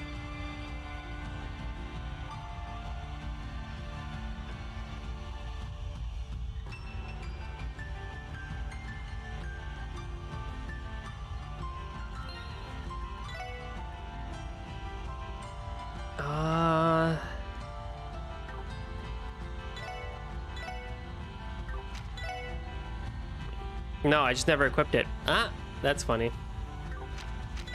Yeah, let's give this to you. Tio's doing pretty fine.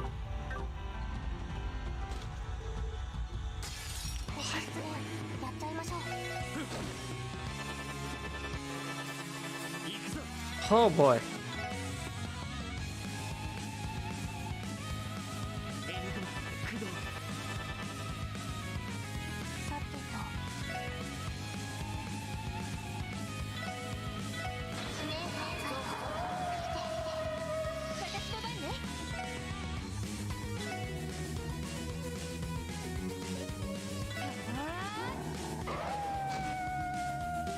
Oh, Zeit. Zeit, the clutch AT delay. Zeit with that clutch AT delay.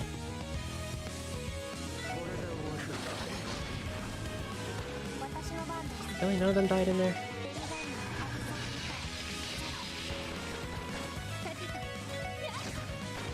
Hell yeah. Oh, criminal.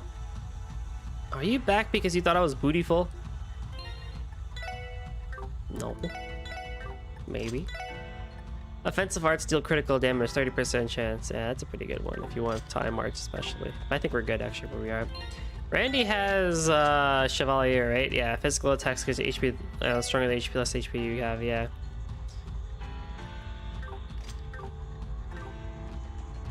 But yeah, I think maybe I don't know if I'll pick up the exact remasters, the pixel remasters themselves, but I will eventually play some more Final Fantasy games on the channel. I plan on going through at least 3 and 5.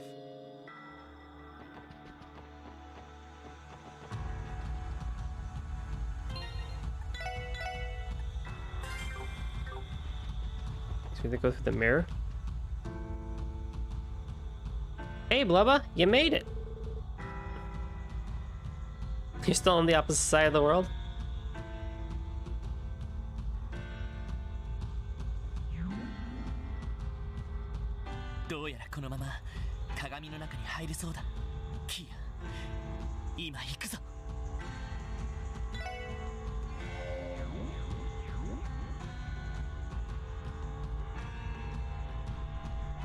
Okay, but Arios is going to be a tricky fight.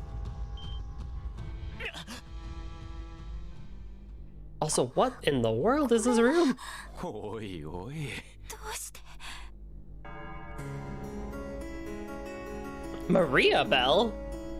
Well, I knew you were evil now, but like, we figured out you were evil, but that is one gaudy outfit, girl. 5:15 a.m. Ooh, it's early for you. Holy crap, I really have just the time.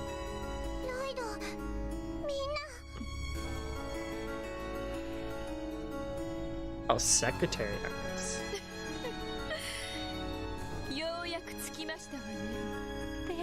Dang it, Belle.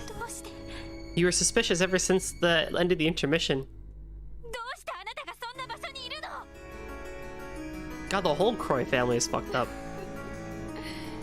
簡単なことですが、大いなる司法を受け継いだ黒井助の末裔として当然の責務を果たしているだけのこ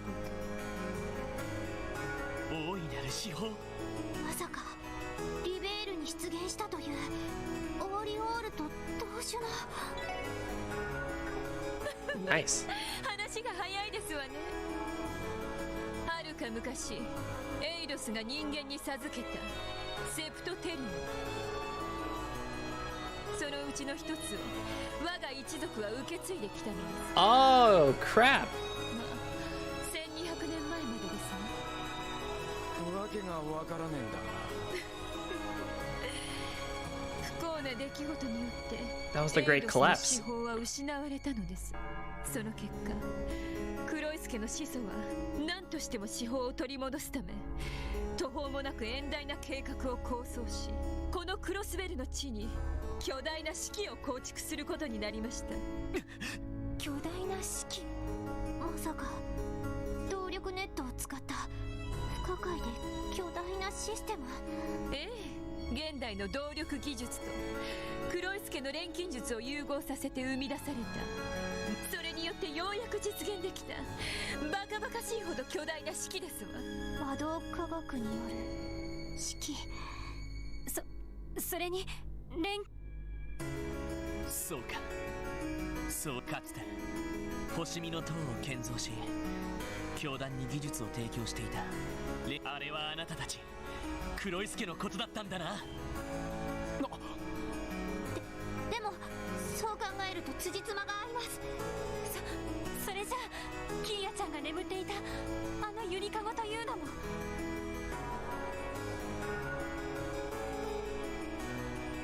Haven't we heard this theme?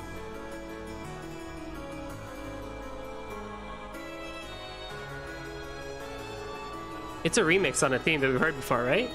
In this game or Zero? もちろん黒井助が教団に提供したものですわ。彼らに信仰対象を与え気持ちよく働いてもらうために。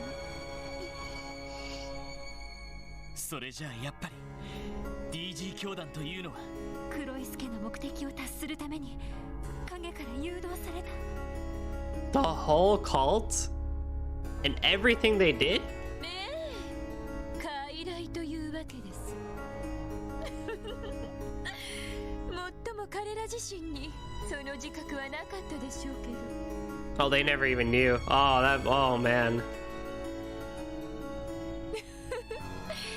おおよその背景は飲み込めていただけたかしNot ら。particularly. I would have liked a little bit more, but hey, you know. ああ、ちなみにこちらのアリオスさんは我が一族とは関係ありませんが、今回私たちの計画に賛同してくださった。 You what? アリオスさん、あんた正気か？こんな妄想じみた話に。妄想じみた話か。確かにその点については俺も同意見だ。まあひどいですわね。だが彼らにその力があり、この状況を変えられるならば俺はいくらでもその幻想に付き合うだけだ。たとえエイドスの意志に背くことになったとしてもな。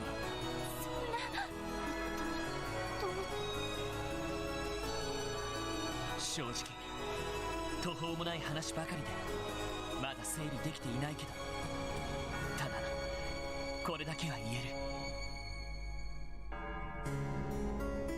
その妄想にキーヤを巻き込むのは断じて認められない。キーヤ、戻ってくるんだ。何をそそのかされたのか知らないけど、キーヤはキーヤだろ。そんな辛そうな顔をしてそんな椅子に座ることはないんだ。ロイドキーヤさん、あんな風にロイドさんは言ってますけど、どうするつもりです？キーヤ、どうしたの？希望、迷うことはねえ。いつもみたいにロイドの胸に飛び込んでこい。それが一番お前にとって安心できるんだろうが。ランディ。そうね、事情はあるのだろうけど、それ以上に大切なことは絶対にないと思います。レ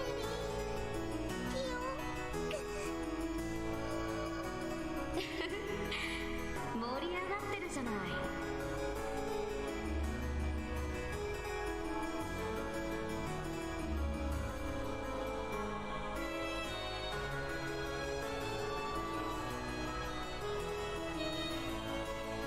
ウロボラス、やはり彼らとつながりが。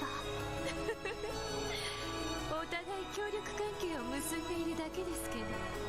皆さん、もう準備はよろしいのかしら。もちろんだとも。満足してもらえる性能に仕上がっていると思うよ。金の準備もできています。あとはそちらの鍵を回すだけ。彼らが納得するまで待っててもいいんだけど、そろそろ時間切れみたいだよ。あらあら。来るか。何を言っている。何が時間切れだってんだ。決まっている。帝国軍と共和国軍の侵攻だ。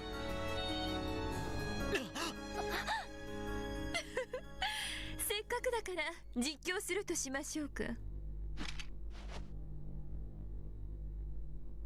Oh boy.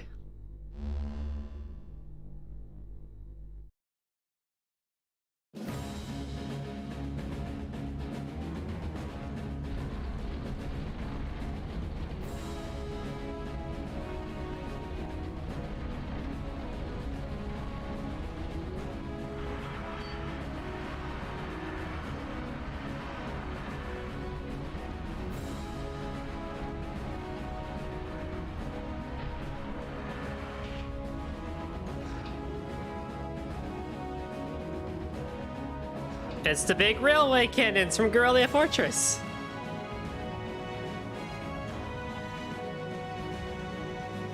Hey!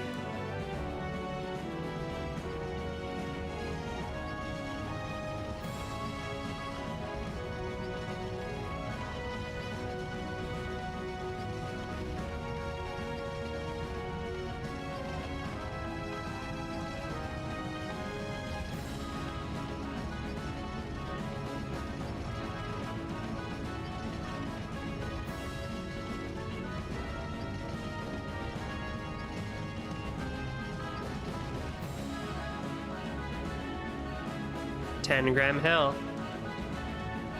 Oh, I love how it looks the same as when we travel around by it. Oh, that's so cool.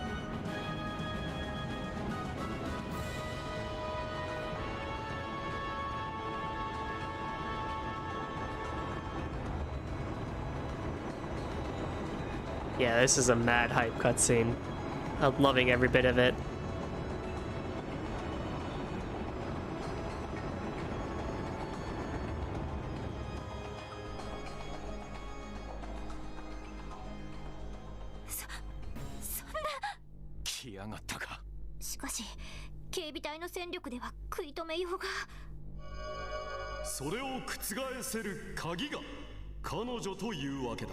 Dieter.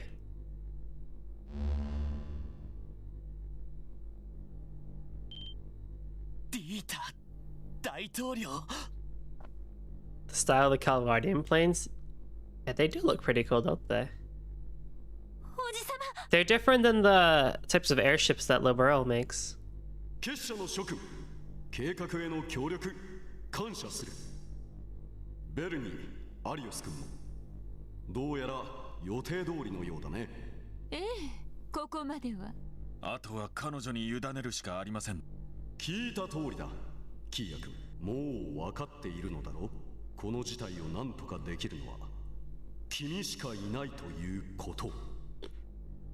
Man, I never thought Dieter Croy would be this type of guy. Dang, I never expected that. That actually is a twist I never expected. Dieter Croy to be this type of person. I mean, Maria Bell, we could kind of see it right from the intermission chapter, but like, you know, Dieter with announcement of the independence at the trade conference kind of comes off as like, yeah, you know, that it's understandable, but like all this, oh man. But then Maria Bell does that thing at the end of the mission chapter, so it's like, oh no, she's got something under her sleeve, doesn't she?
I was just thinking the same thing. Hey, look, it's Jubilee.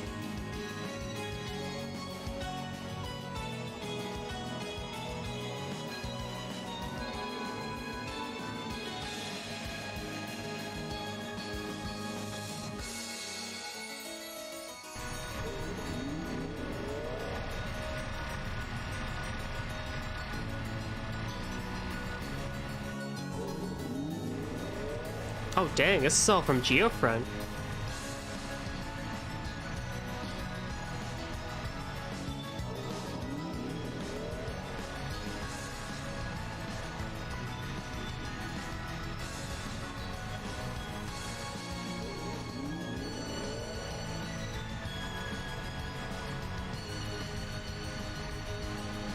Yeah, you know, that's a good... It's just now hitting me that every sector of the Geofriend was a different element. Huh.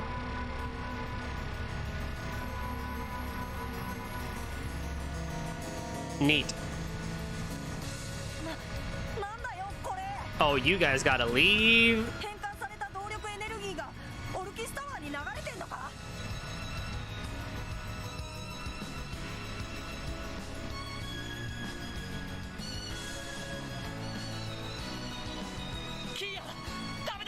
The gaming RGB Geofront, oh boy.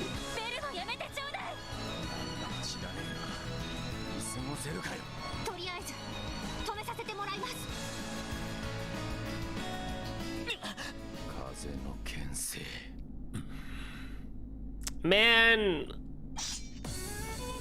Man! It's a super arranged version too. Oh man! セルゲイさんが越えられなかった壁、それを乗り越えられる力がお前たちにあるのか。 Here we go. ビビンな。一人だ。なんとか勝機をつかめれば。栄養システム全開。目標を撃破します。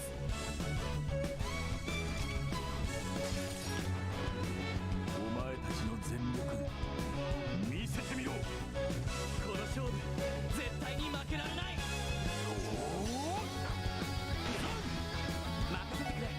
Weak to nothing, he can be AT delayed and stat down. Former A-rank race returns Secretary of Defense who defeats foes with Swiss swordplay. Alright.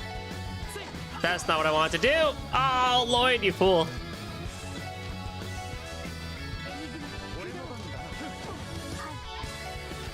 Oh man.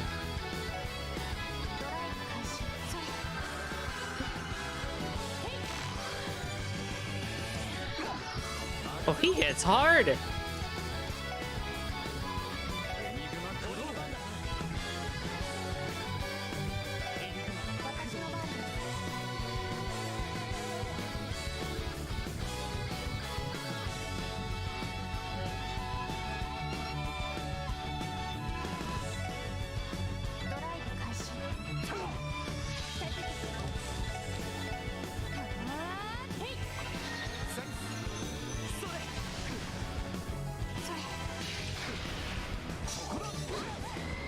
Yeah.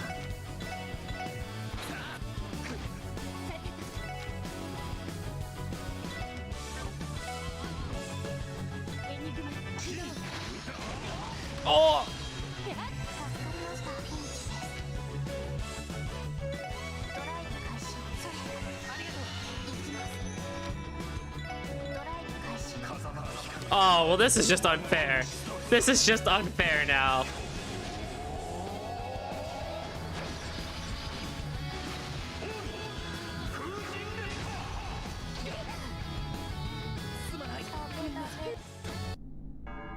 Alright. So, if you manage to defeat him, you will get 4 bonus DP.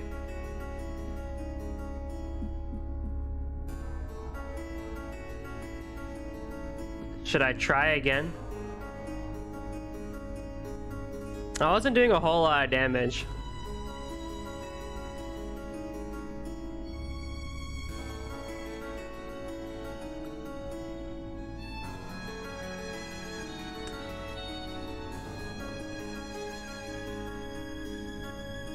I've already lost a lot of DP during this run anyway, it's all good. We'll just keep going.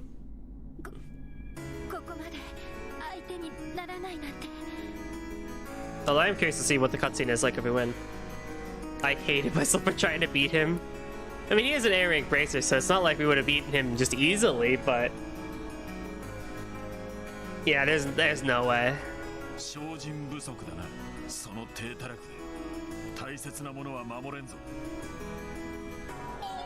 This is the guy who saved us in the very first Kiseki save of the game. 0.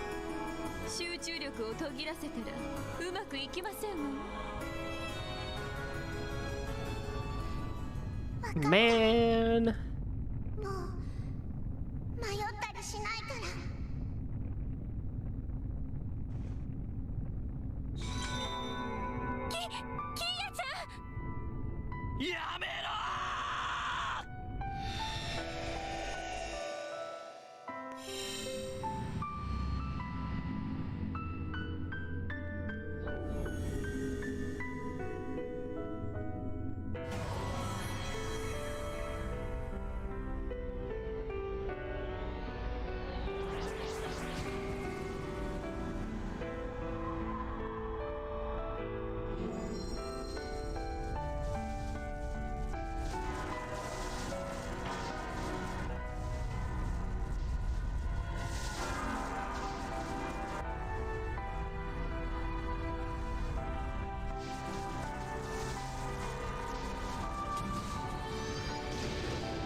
Aha!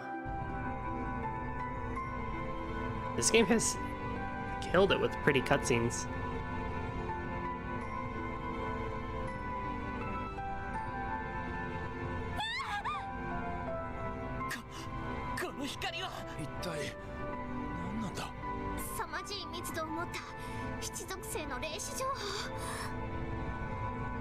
I can see the connection, yeah, to Evangelion.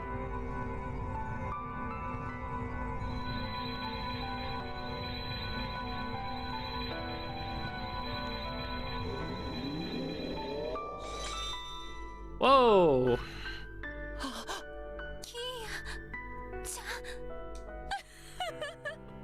成功しましたわね。失われし幻の至宝の再現。いいえ、それすら凌駕するゼロの至宝の誕生ですわ。ゼロの至宝。なんだそりゃ。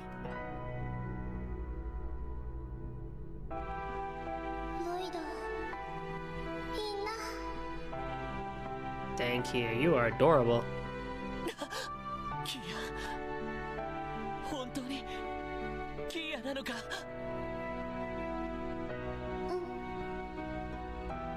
ベル、行こう。わかりましたわ。アリオスさん、ここはお任せします。承知した。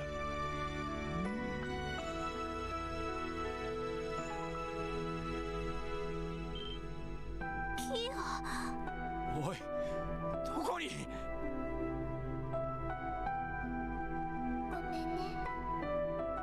まだありがとう。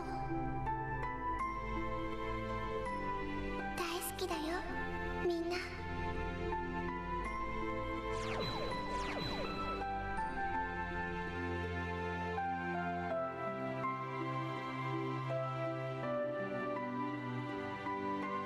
Oh my god, Wallo's in a demon!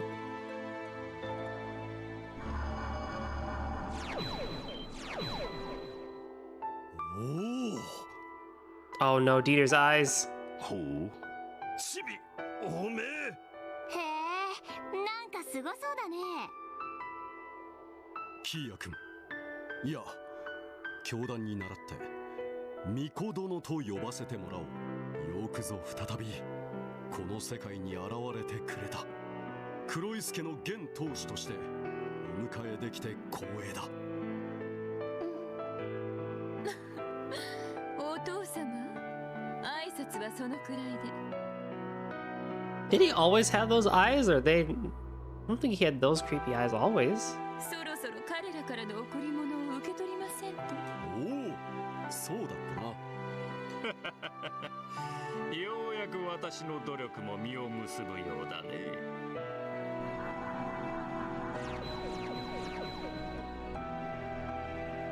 大いなる司法を継ぐ者よ。ウロボロスのマスターに代わり御身の権限をことほがせていただきます。ささやかながら献上品を用意しました。どうかお受け取りあれ。ありがとう。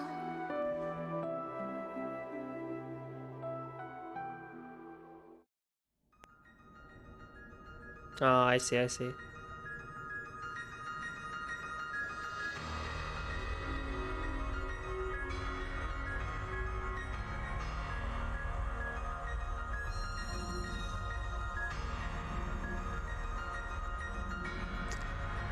Oh.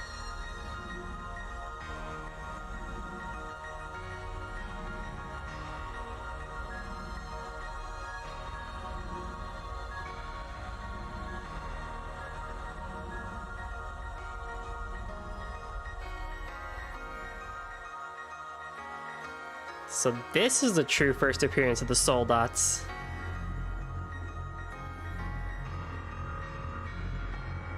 Especially these super powerful ones.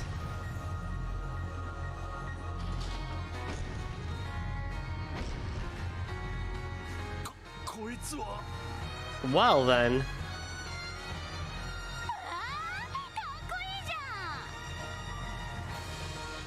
Or are they just upgraded versions of Pattern Mater? I guess same thing, right? Because the one on the far right is what V used, and the one on the far left is what Scarlet used. Or it looked like what they used, at least.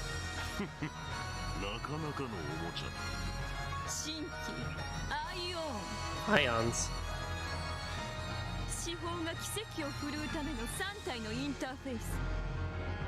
So...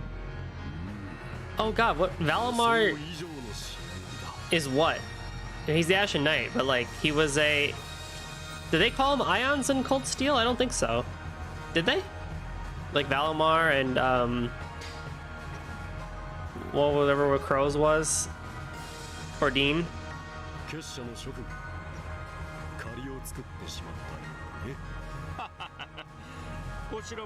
Valimar's different, right, yeah. Divine Knight, that's what it was. I couldn't remember that term.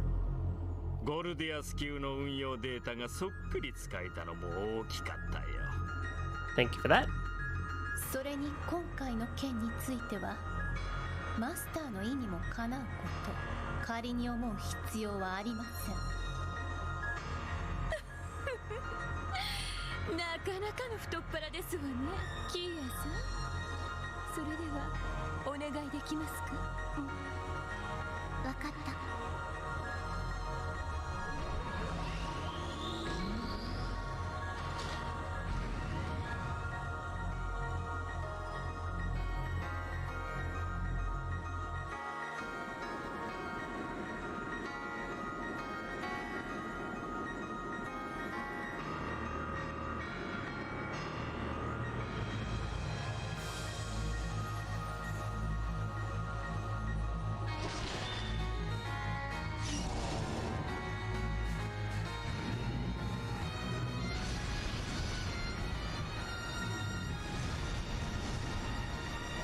anyone here has played Zero Ranger, that reminds you of the Zero Ranger transformation sequence.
Oh.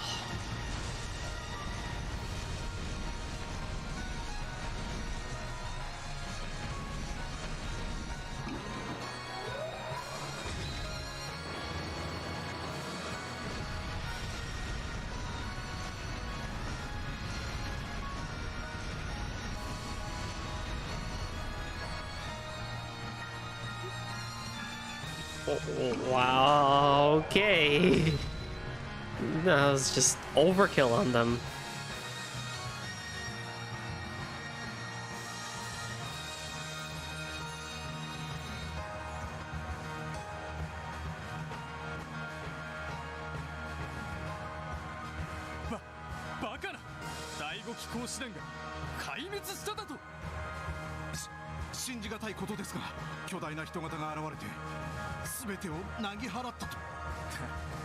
何よバカな。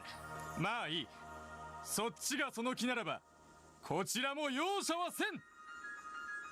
列車砲起動。目標クロスベルシ。せめてもの情けだ。よっ。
Oh!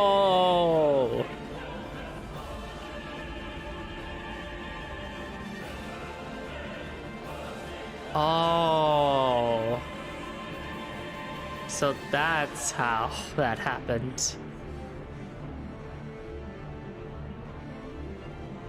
Yeah, this is the ending of CS1. Holy crap!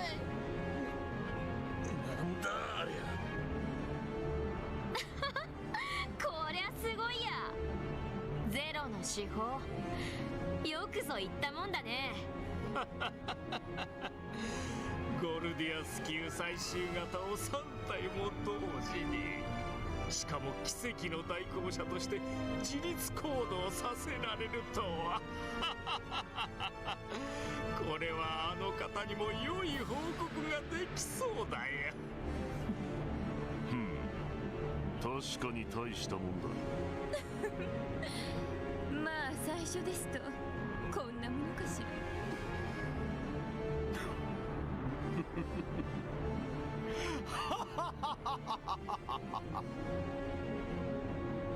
今この瞬間をもってクロスベルは聖地となった。 I believe right now Reen and Class 7 are doing their performance. It would be around right now, right? Yeah.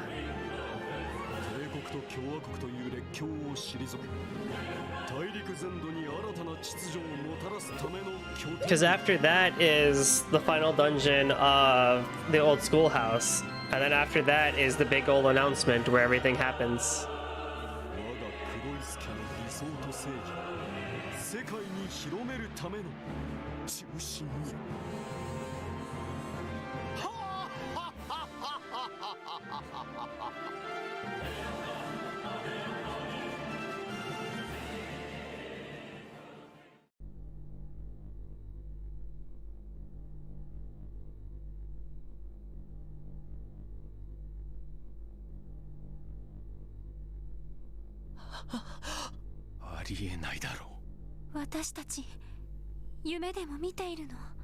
That is still something I just really love about this entire series, is that like I know it's kind of annoying from a gameplay perspective that both CS1, CS2, Trails of Azure all happen at the same time, but like just the very fact of imagining that like Reen and his class are probably either doing their performance or in the old schoolhouse doing their final dungeon, and then all of this is taking place in Crossbow at the same time. Like, to me, that is just such a cool like concept and like idea that's taking place. Like, it just blows my mind. 残念ながら現実みたいです。その通りだ。奇跡の後にも現実は待ち受けている。いたぞ、有吉召喚、ご無事ですか？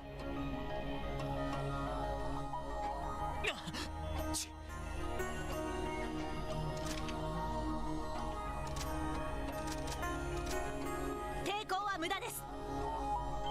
What? この声は。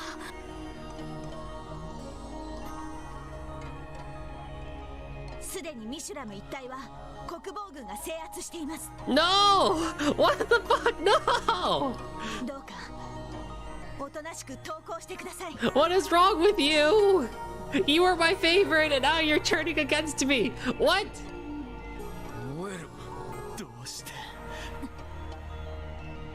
ご苦労、シーカー少尉。私はオルキスタワーに戻る。彼らの拘束は任せたぞ。了解しました。 What? What? No! Why you gotta do me like this? 待ってください。一つだけ。 No! もしあなたが数年前から彼らに協力していたのなら、ガイ・バニングスを、兄貴を殺したのもあなたなのか？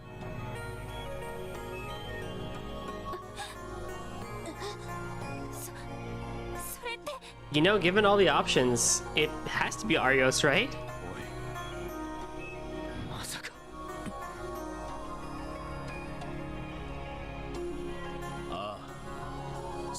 That explains the slash mark on the badge! Oh!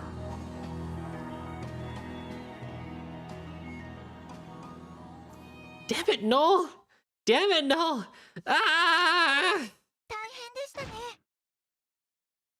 I got nothing for that.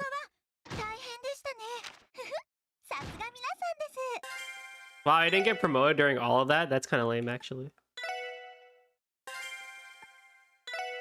What the hell is happening?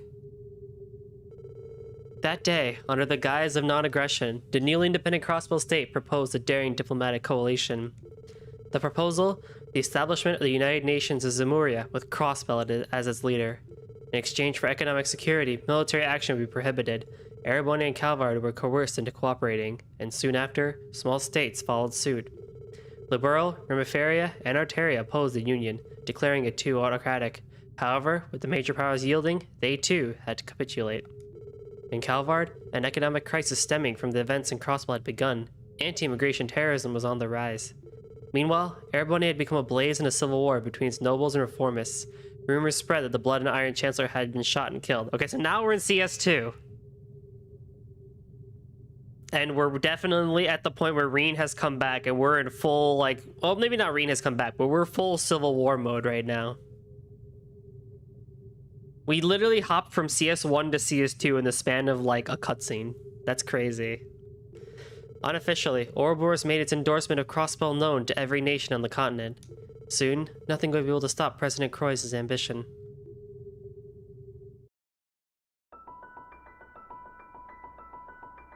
Red Constellation assault ship Beowulf.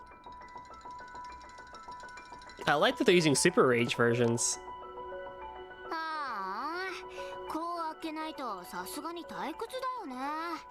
あの子たちに任せとけばシャーリーたちの出番もないし、国境侵犯してくる特殊部隊も最初のうちだけだったからな。どうしたシャーリー？あ、パパ。ねえねえ、そろそろ潮時なんじゃない？帝国がすごいことになってるし、あっちの方が楽しくないかな。共和国の方もいろいろと面白くなってるみたいだし。This was always Arios' theme when it played. Like, and every time Arios would come in during a cutscene, this would play in the last game. It's kind of crazy what it like what it kind of makes me feel about now. 今回の仕事はまだ残っている。そんなに暇なら小僧あたりとじゃれ合ってきたらどうだ？魔人化してたらバルドも悪くないんだけど、やっぱり元のままだと弱っちくて話にならないし。それに今日はどこかに出かけてるみたいなんだよね。だったら結社の連中あたりとし合ってみたらどうだ？少なくとも退屈はしないだろう。シャーリーとはなんか相性が悪そうなんだよね。あのすごそうなお姉さんには絶対に勝てなさそうな気がするし。さすがにわかるか。まあそう腐るな。どうやら奴がマインツ方面で動き出したぞ。へえ、あれだけ叩きのめされたのにまだ挑んでくるつもりなんだ。Zayt's theme when he saves you, same with Sergei. Yeah. 侮るな。奴は強い。多分お前が見くびっているよりもな。そうは思えないけど。まあいっか。そっちはパパに任せるよ。そうしておけ。I'm sure a lot of people don't like this version as opposed to the original, but this version is a lot more calmer as opposed to the other one where it's like, it's hype. It's like, yeah, we did it. Everything's going great. And now it's like, well, quite the opposite. お前にはお前の遊び相手がいるだろうからな。カルバードの方に帰っちゃったんじゃないの？アルモリカ方面でヘイウェの動きを察知しました。どうやらクロスベル襲撃以降、インともども潜伏していた模様です。サオのやつも存外にしぶとい。どうやらまだまだ楽しませてくれそうだな。ああ、もうあんなメガネなんてどうでもいいって。すっごくドキドキしてきた。結局アルカンシェルじゃ決着はつけられなかったし、今度こそ徹底的にやり合って最高に楽しまなくちゃ。やれやれ。さすがはシャーリー様かと。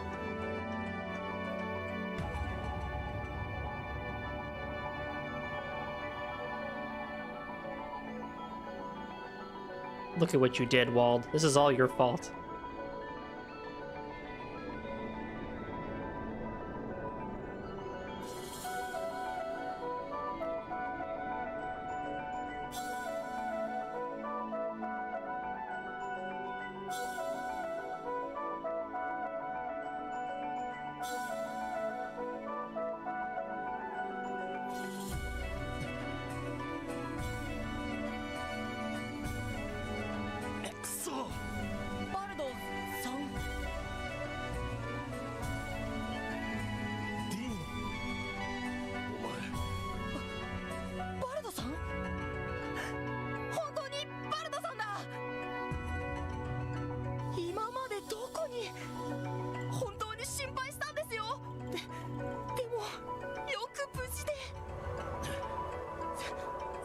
たちはみんな大怪我を負って退院できた人もいるのに全然戻ってきてくれなくて。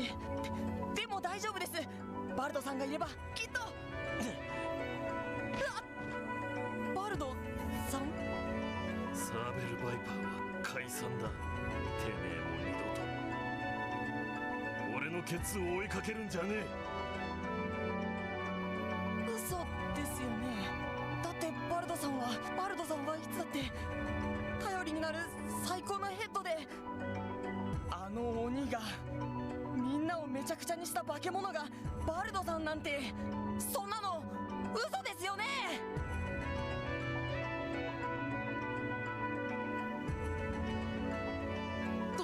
止まれ。バルド・バレス、まさか戻ってくるとは。これ以上旧市街をお前の好きにはさせない。何としても止めさせてもらう。君は一体何がしたかったんだ。あんな化け物になってこの旧市街をめちゃくちゃにして。おまけに可愛がってた手下たちをあんな風に。ひどすぎるよ。そういえばワジとハゲ坊主はどうした。もともとよそ者みてえだし。バカにするな。あの二人なら必ず戻ってくる。事情があるそうなんだ。果たすべき使命があるって。それで町は離れるけどいずれまた戻ってくるって。 Not in the city. Wazzy, where the hell did you go? 何のことかわからないけど僕たちは二人を信じるだけだ。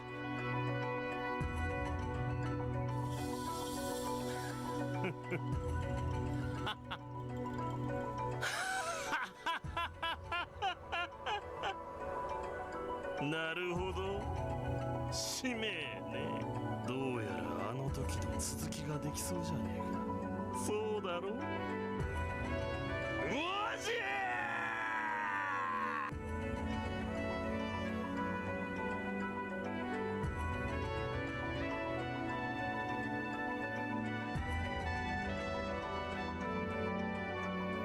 さてと、すでに減塩計画は帝国の方に舞台を移したし、ここからは予定通りしばらく様子見ってわけかい？ええ、そうなりますね。帝国方面の段階が進むまでは付き合わせてもらいましょう。現時点でゼロの司法の力は消えた幻の司法に匹敵している。さらにオリジナルが持っていなかった潜在能力すらどこまで進化させられるか、黒い助のお手並みを拝見しようか。博士ノリノリだね。そういえば彼らの方もやっと動き出したみたいだけど。むしろ好機でありましょう。我らとの立ち位置の違い、今後のためにも明確にすべきかと。それは君たちに任せるよ。私はここでゼロの司法のデータを取り続けさせてもらう。人と神をつなぐ究極のインターフェースたり得るかをね。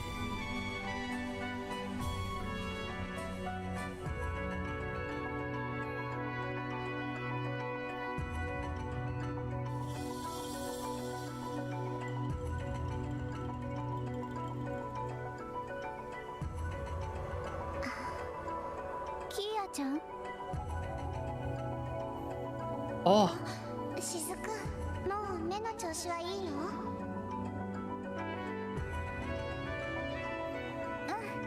うん、もうめまいもしないし、色も見えるようになったし、全部キーヤちゃんのおかげだよ。本当にありがとう。よかった。でもしずくと病院の人たちがずっと頑張ってきたからだよ。キーヤはあくまで最後の一押しをしただけだし。そうなんだ。それにせっかくの力は有効活用しないともったいないし。しずくの目が治せたならこうなった甲斐があったなって。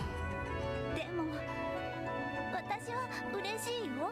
ずっと目が見えなくて不安で、お父さんのお荷物になってて、キーヤちゃんと友達になれたのにどんな顔かもわからなくって、こうして顔が見られるのは涙が出るほど嬉しいけど、でもキーヤちゃんは本当にこのままでいいの？ロイドさんたちと別れて大変なことをさせられて、私こんなの絶対に間違ってると思う。マリアベルさんもリーターさんも、それにお父さんも。しずく、ありがとう。大好きだよ。でも大丈夫だから。全部分かった上で自分で決めたことだから。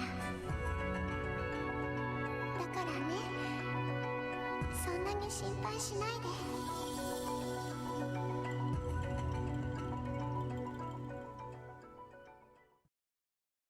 Fragments crossing false paradise.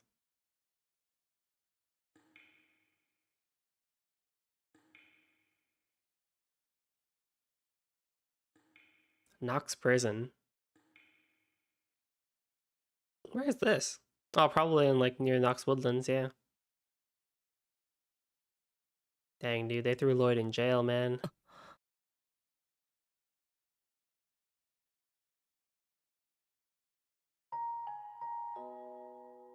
支援課の他のメンバーは別の場所で保護しています。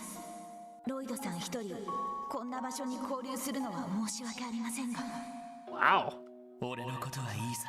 でも保護っていうのはさすがにおかしな言い方だな。一体何から保護してくれるって言うんだ。君だってもうとっくに気づいているはずだ。クロスベル氏の襲撃を企てた真の黒幕が誰かということも、フランも君の妹さんを傷つけたんだ。それでも私は警備隊のメンバーですから。それが国防軍に名を変えた以上、軍人としての責務を果たすだけです。そうでないとクロスベルは本当に帝国と共和国に滅ぼされてしまう。What? Oh, man. How did we go the entire game without crashing, and then now is when it crashes? Dude, the game was like, nah, fuck you, no, you shouldn't have done that. Well. Time to speed through a lot of that stuff.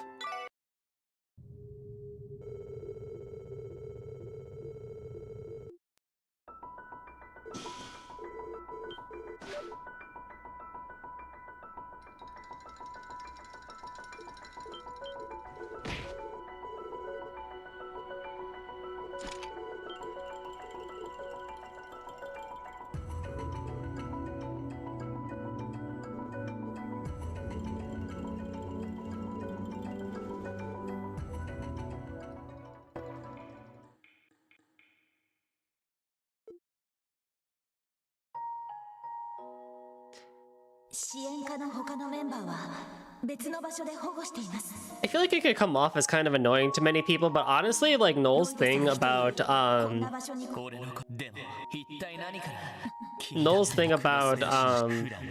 being a problem with the CGF and like, you know, sticking to her ideals and stuff like that, honestly, that's pretty commendable.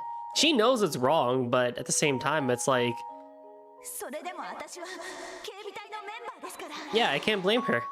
I really can't blame her, especially given her father was also a member of the CGF. それが国防軍に名を変えたい。そうでないとクロスベルはノエル、キーヤちゃんのことだってこのままでいいとは思えません。結社みたいな得体の知れない連中の力を借りることだって。でも帝国軍は本当にあの恐ろしい列車砲を撃ったんです。 Exactly. Yeah, see? 命中したら何百人もの犠牲者が出たかもしれない大量破壊兵器を。だったら仕方ないじゃないですか。すみません、ロイドさんにこんなこと。言えたきりはありませんよね。交流期間はそう長くは続かないと思います。クロスベルが危機を乗り越えたらきっと釈放されると思いますから。だからどうか今は辛抱していてください。 It's okay, Noel. You're still my favorite.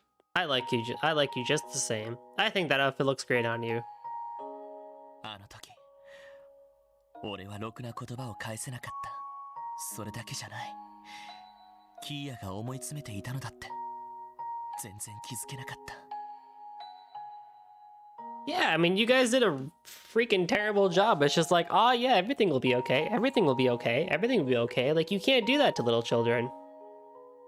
I mean, fuck those railway guns. Never liked them anyway. Exactly. No country should need them. Especially pointed at crossbow at all times.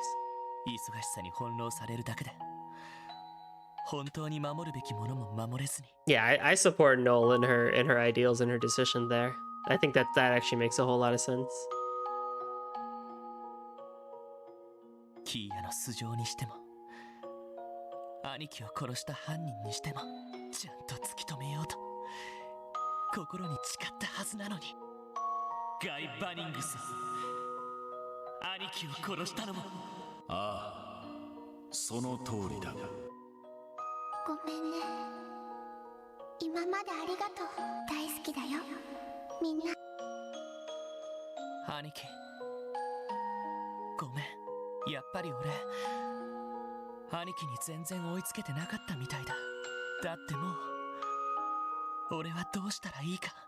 See, now here's actually a test for me, like for me and Lloyd together. Like, we have a test now. Whenever a protagonist goes through a whole sense of despair, the way they come back, I think, is a big impact on how they are seen as a protagonist. So like with Estelle, at the end of Sky 1 was her big impact, and pretty much all of Sky 2, Sky SC, was kind of like her redemption outside of that despair. Which is really one of the main reasons why she's the most beloved Trails protagonist, because it was just so well done. Reen, I mean, we've seen it a couple of times, right? Like the first... but the biggest one, right? Kind of similar to Estelle, was the end of CS1 and into CS2 when he's taken away from his friends and he has to go get them all back. But then it's a matter of, you know, actually bringing a resolution to the Civil War. Which, albeit, things got a little bit weaker there, but it's one of the main reasons why I really fell in love with Reen more than I did already liked him in CS1. Like, in CS1, he was a pretty cool guy. Like, you know, I found him pretty relatable. I liked the way his dialogue was, I liked his voice direction, I liked his, you know, internal struggle with this power that he has that he never even really wanted, and he just wanted to be all out of it and done with it. But when he makes that redemption in the first act of CS2, I think that really cemented when I really was just like, yeah, you know, this Reen guy, pretty great. I really like him. At least in the arc of CS1, CS2. I know CS3, CS4 stuff happens, and yeah, you know, we're gonna get there. But if I look at Reen in just CS1, CS2, like, that's pretty good. Like, that's really good. And so now, Lloyd didn't really have that moment in Zero. It was more so everybody else kind of getting their moments, like Ellie and Tio and half of Randy. It's a bit late, but that's okay. But this is kind of like Lloyd's despair, lowest of the low point. And for me, is a test with Lloyd to see kind of where I place him on my, like, enjoyment scale. I already like him a lot as a protagonist. I think he's actually really cool. I don't think he's as much of a Mary Sue or a White Knight as people kind of make him out to be sometimes, but I can see, I definitely agree with it in some cases. But depending on how he goes from here on out and how his dialogue is and how his actions are, he could end up being better than Reen for me, or he could just be right behind him.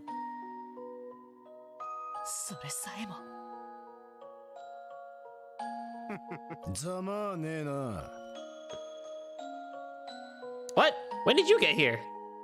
俺たちを追い詰めてパクったリーダーがその手たらくとは。 And how long have you been here? こんな場所で半年以上冷や飯を食らっているのがバカバカしくなってくるぜ。放っておいてくれ。あんたがこの場所にいるのはどう考えても自業自得だし、あんたたちを逮捕できたのだって運が良かったのが重なっただけさ。Kiseki saves! そうだ。別に俺たちは実力で壁を越えたわけじゃないんだ。Oh my god, he's aware! 新規くせえ小僧だな。無理もねえが、噂を聞く限りとんでもねえ状況になってるみたいだしな。Oh, you have no idea. IBC 総裁が全ての黒幕で、今や独裁国家の大統領。赤い星座やら結社やら国防軍に風の牽制までことごとく敵に回ってるわけだ。トリプルヤグマンどころの話じゃなさそうだな。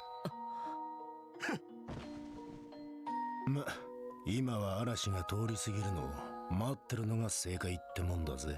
この状況で抗おうなんて正真正銘のバカしかいねえだろう。てめえの兄貴みてえな。なあ。そういえば、うちの兄貴と面識があるんだったか。面識というほどぬるいもんじゃなかったがな。こちらがいくら脅しつけても懲りもせずに嗅ぎ回ってくるかと思えば、ばったり屋台で出くわした時に平気で一杯進めてきやがる。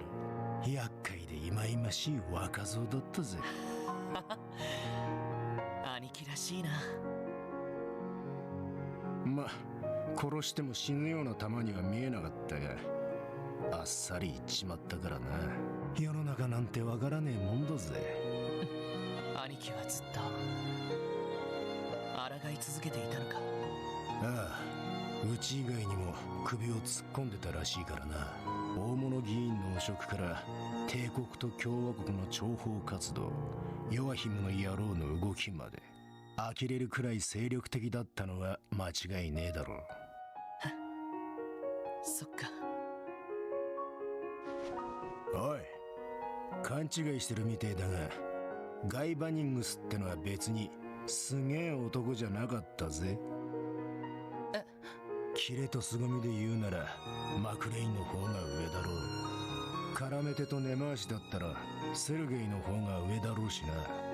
合理的な判断と処理能力なら一家のダドリーの方が上。Man, I kind of want a mini chapter of just like playing as the four of them guys, Sergey, McLean, and Dudley. つまりはその程度ってわけだ。それは考えてみれば、奴に抜きん出てたところがあったとしたら、せいぜい諦めないことくらいだろうぜ。それが多分半端ねえ行動力につながったんだろうし、大物相手にも食い下がれる原動力になってたんだろう。それでいて周りが見えてない空気の読めなさもなかったし、なんだこの若造はって当時は思ったもんだぜ。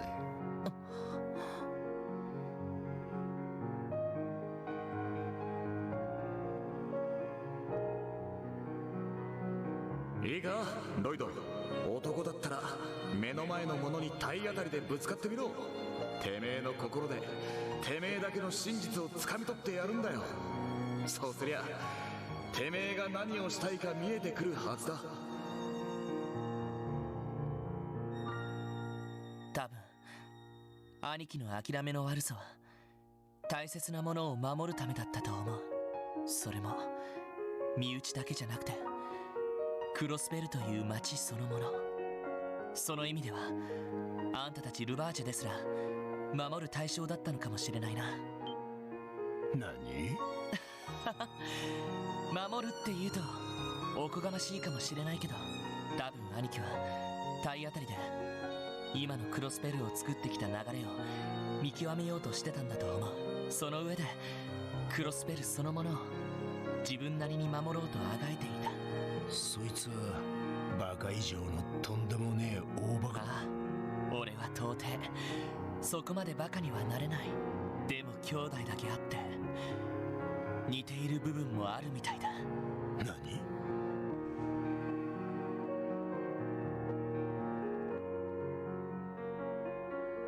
てめえまさかここから逃げ出すつもりか。逃げ出すんじゃない。真実を見極めに行くつもりだ。クロスベル警察、特務支援課に所属する囚われたみんなを解放してキーヤを取り戻すためにも。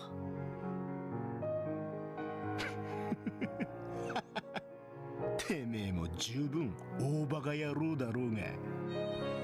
ガルシア、見せてみろ小僧。この状況でてめえという男にどんなことができるのか、覚悟と決意のほどをな。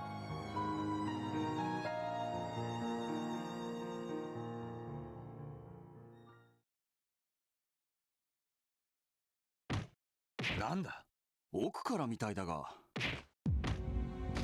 おら、その程度がガキや。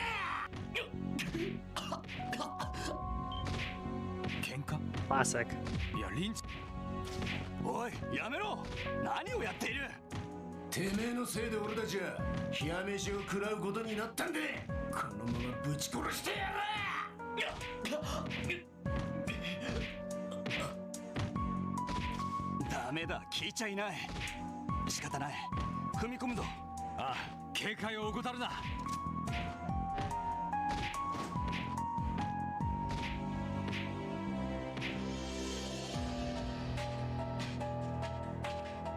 やめろガルシア。それ以上やると撃つぞ。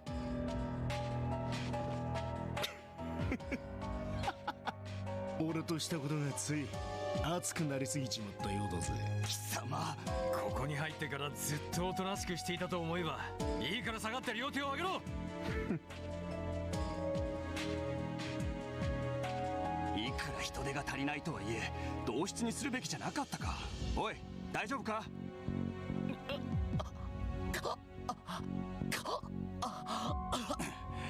内臓が破裂したかもしれん。とにかく医者を。いや、必要ない。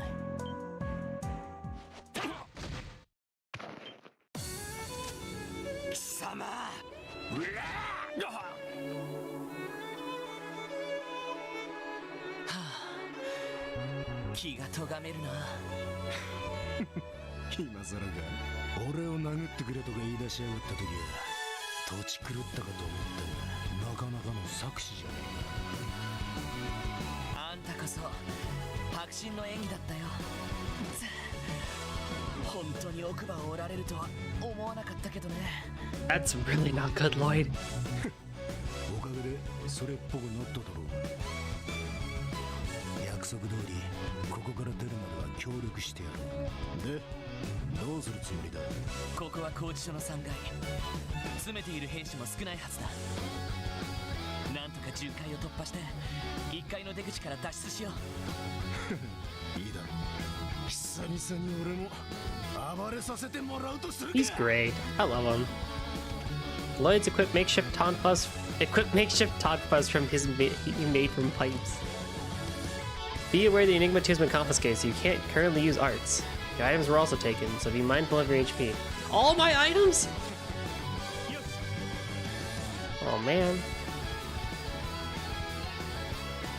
Pipe. Damn, dude. It'd be that way. Oh man, it'd be that way.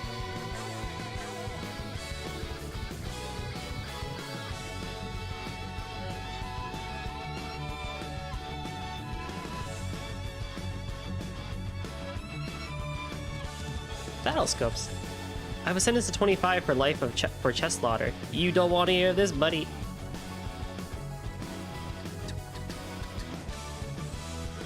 Celestial bomb. All right. When I was asked to be locked up, this isn't what I had in mind.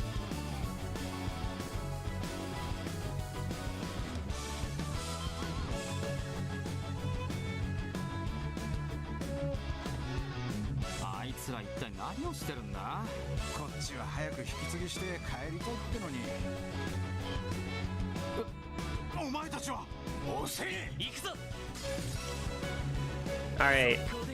I kinda wish they changed his Ponfaz, like the way they look here, to actually look like pipes. Like if they actually looked like real pipes. I think that would have been a really cool touch, but that's okay. Burst kick, but there's feint, bear tackle, 25% feint, whirlwind kick, and matchless power. Nice. These guys are weak. But that's okay.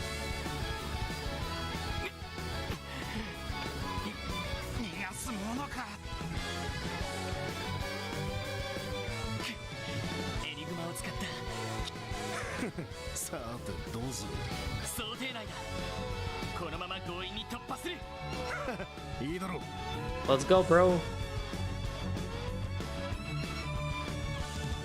Proxy puppets. This time I did not clap when he used the 8 leaves 1 blade style. True! Actually true. Oh my god.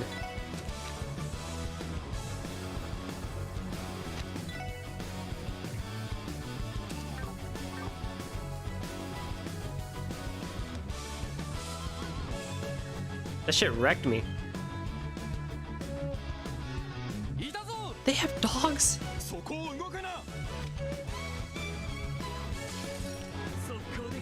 You know, I forgot to freaking scan.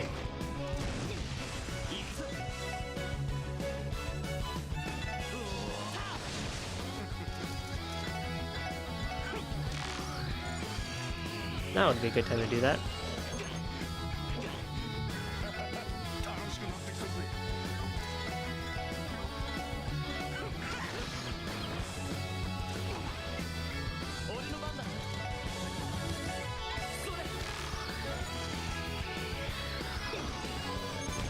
Nice, a crit.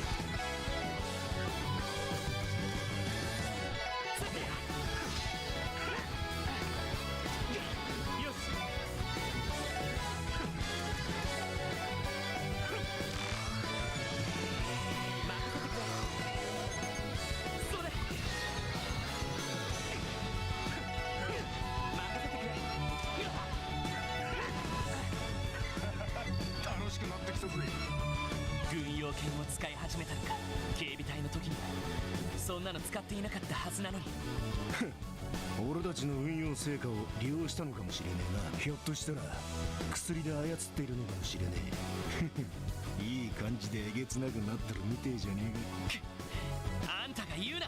そうにゃ司令やダグラス副司令の判断とは思えないけど。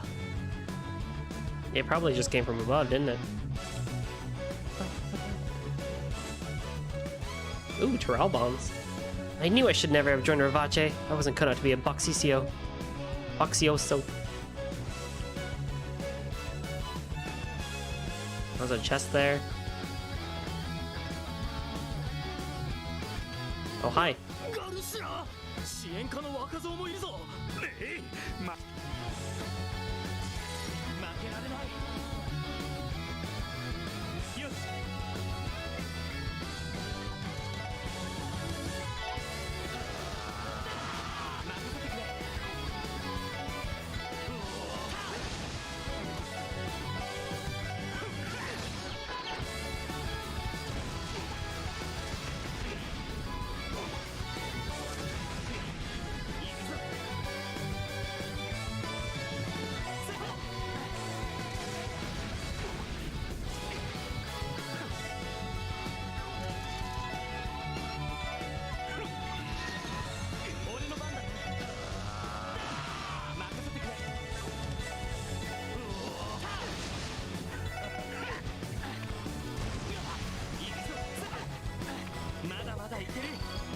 Ooh, this is tricky.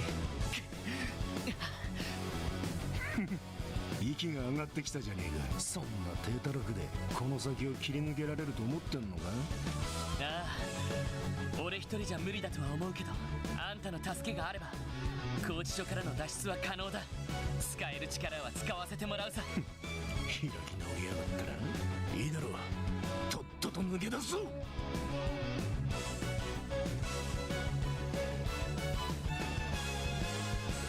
Aw, Zerum powder. Bet you're wishing you kept that get out of jail free card when you found back at the Ravache hideout right about now. Maybe. What's it to you?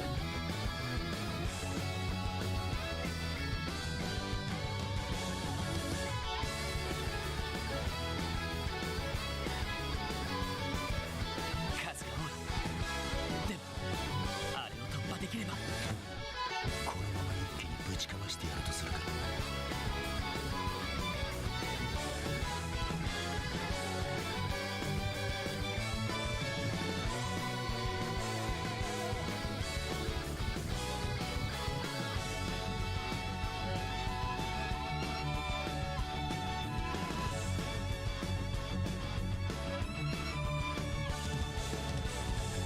Yeah. 脱走者は2名。元マフィア幹部のガルシアと支援家のバニングスと思われる。国防軍の誇りにかけて絶対に拘置所から出すな。イエスサー。誇りときたが。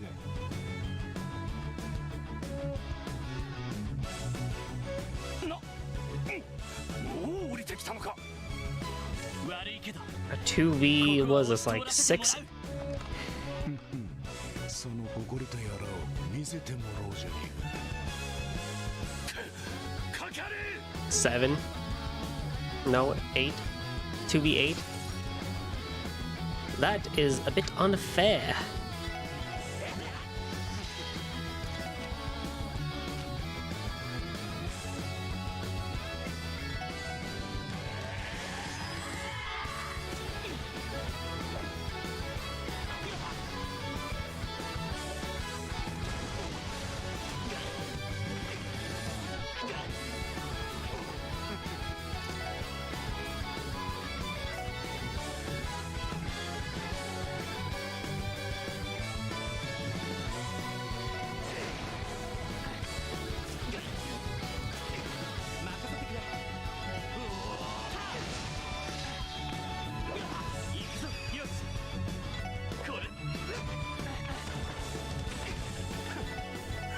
Rising sun!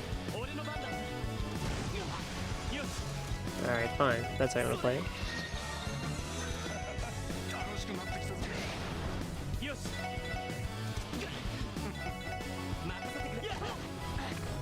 You finally had the best S-Crafter aside, killing Driver.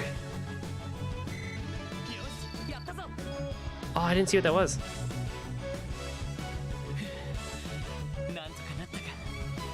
I assume we have one more battle, so I'll use it then. やっぱり凄まじい戦闘力だな。ランディや赤い星座のボスも相当なものだったけど。オーガロス、シグムント両兵時代に何度か遭遇したが、正直本物の化け物だったぞ。噂じゃ娘の方も相当ヤバいと聞いているが。Also, once again, every time Lloyd is in a one-on-one situation with people, his dialogue skyrockets and is always amazing.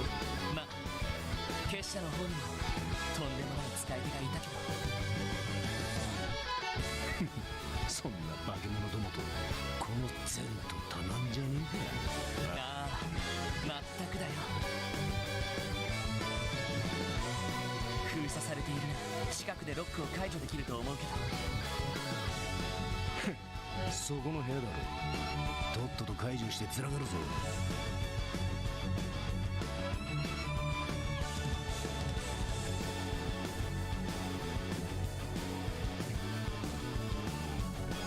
Lloyd recovers Enigma 2 and all equipment and items that were taken from him. Yay! よかった。ここに保管してあったか。どうやらクォーツも全部揃ってるみたいだ。ほら、ささ兵士どもに囲まれてぶち込まれたくなければ。ああ。I gotta equip it all though. Equip it all.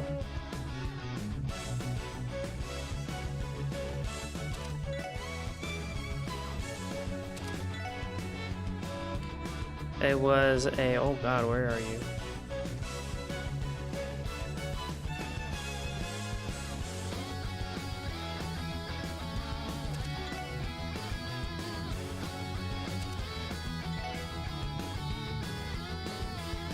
Didn't I have 50?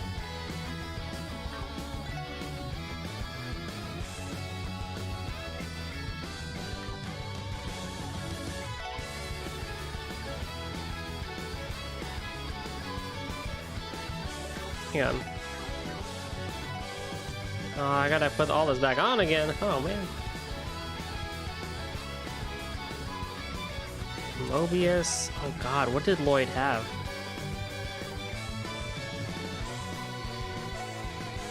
Yeah, I don't even remember. Hang on. Hopefully you have a good memory for everything. And now, hang on now. Hang on now. I'm gonna do a slight peekaboo. A slight peekaboo. Oh man.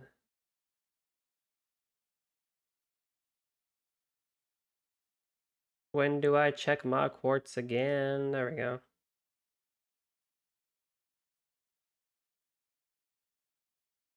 Come on, YouTube.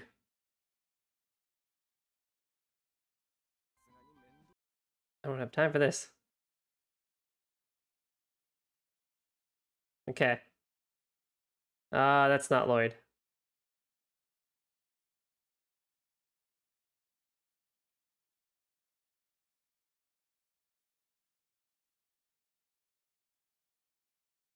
Okay, I know I checked Lloyd at some point.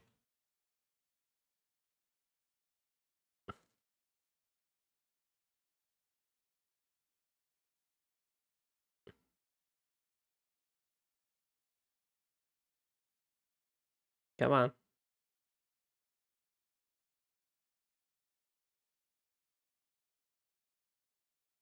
T.O. Okay.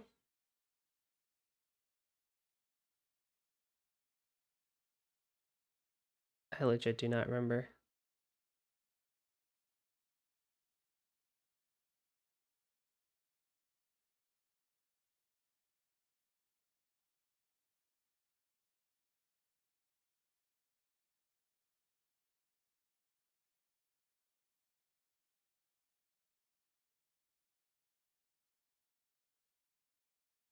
Oh, never mind. I don't check it. Ah, dang. Here, hang on. I gotta go.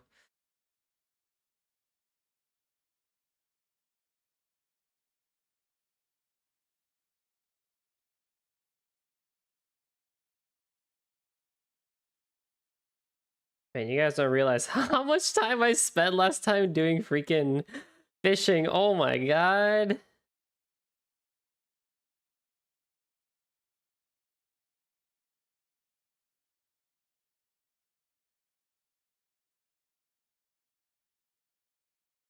Do I ever check Lloyd's quartz in the entirety of the last stream? Hang on. I don't think I do.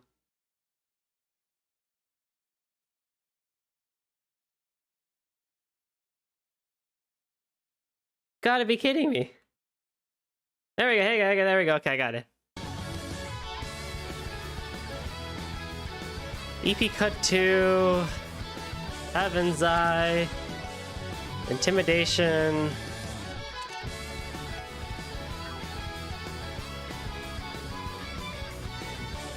Is that even worth it? I get 422.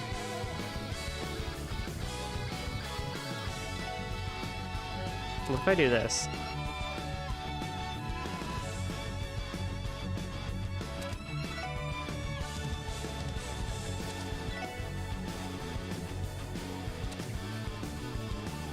I get Last Disaster.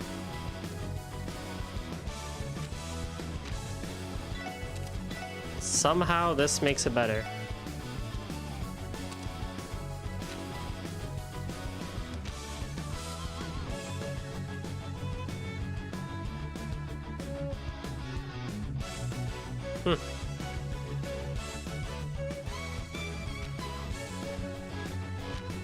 Okay, well, I fixed it.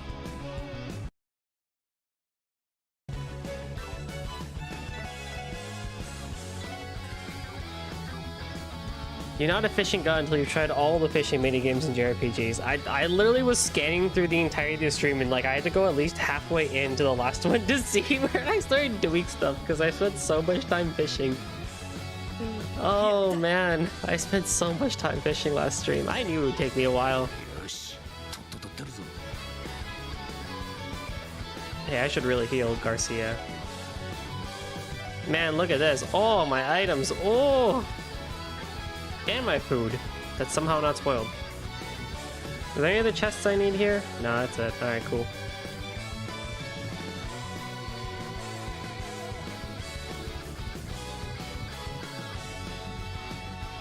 I think I talked about that last stream about the different fishing minigames in JRPGs.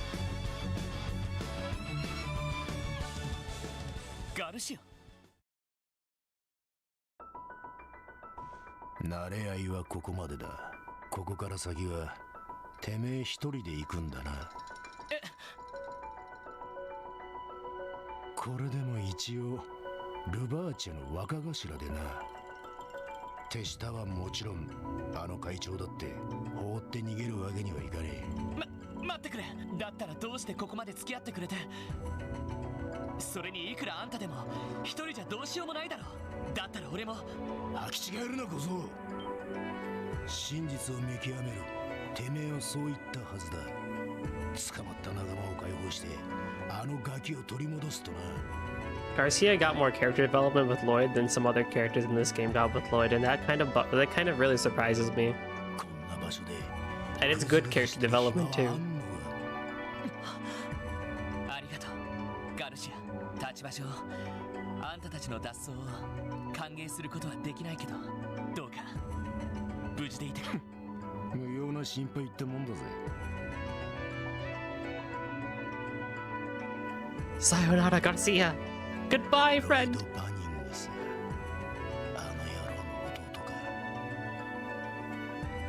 なかいい面構えになってきたじゃねえか。いたぞ。絶対に逃がすな。血の量は十分だ。 Crossbow is so cold that all your food can survive for multiple years, and then there they match at the art of freeze drying food. That chest was probably really cold. このキリングベアの鉄拳、存分に味わってもらうが。 Ymir is still the only place that we've seen that actually has snow and people have said they're cold. Even though it's like winter time now.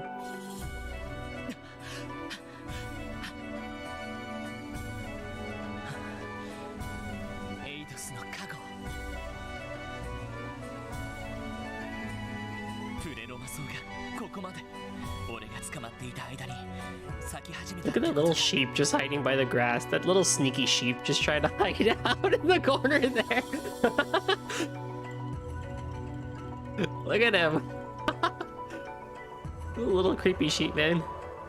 He's just hanging out. He's trying to hide. I see you. I see that pink tail of yours. Lavender colored. And that hat. Can't hide from me. もしかしてキーヤにも関係しているのか。すべてはここを切り抜けてからだ。とにかく一旦街道を目指そう。 I also find it interesting that Lloyd loses his entire party, has to go get it, and then get his own party, and then Reen also loses his whole entire party and has to re-get their party. あらゆるルートを想定して何としても切り抜けてみせる。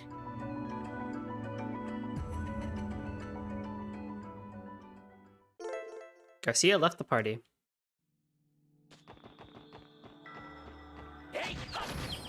Is that sheep still here?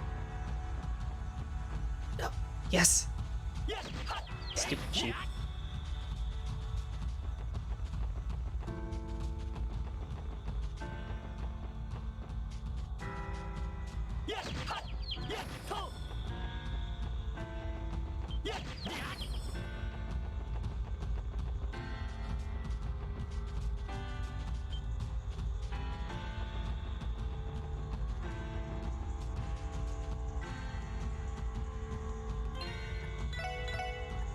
I do too. It's such a good theme.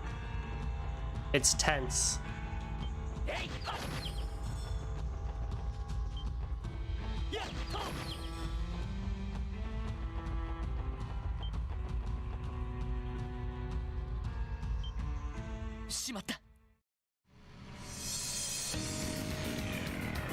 Oh no!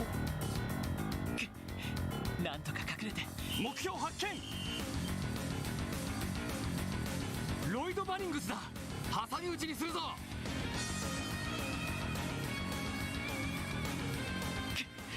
こうなったら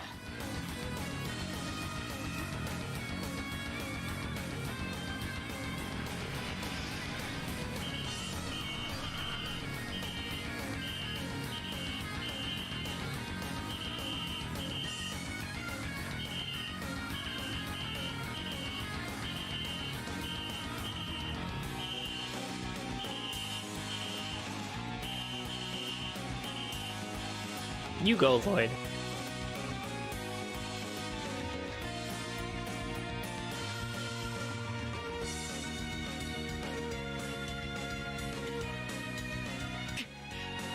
Saすがは元警備隊。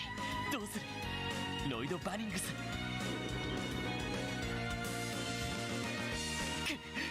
いたぞ！確保しろ！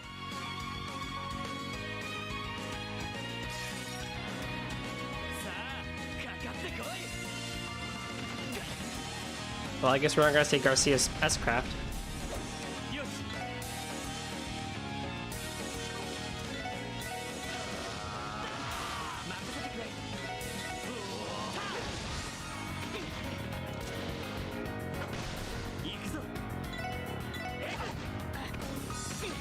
You underestimate my power.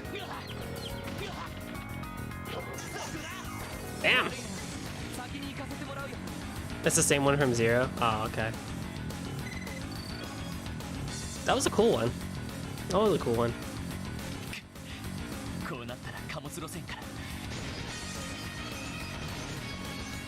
Still hilarious.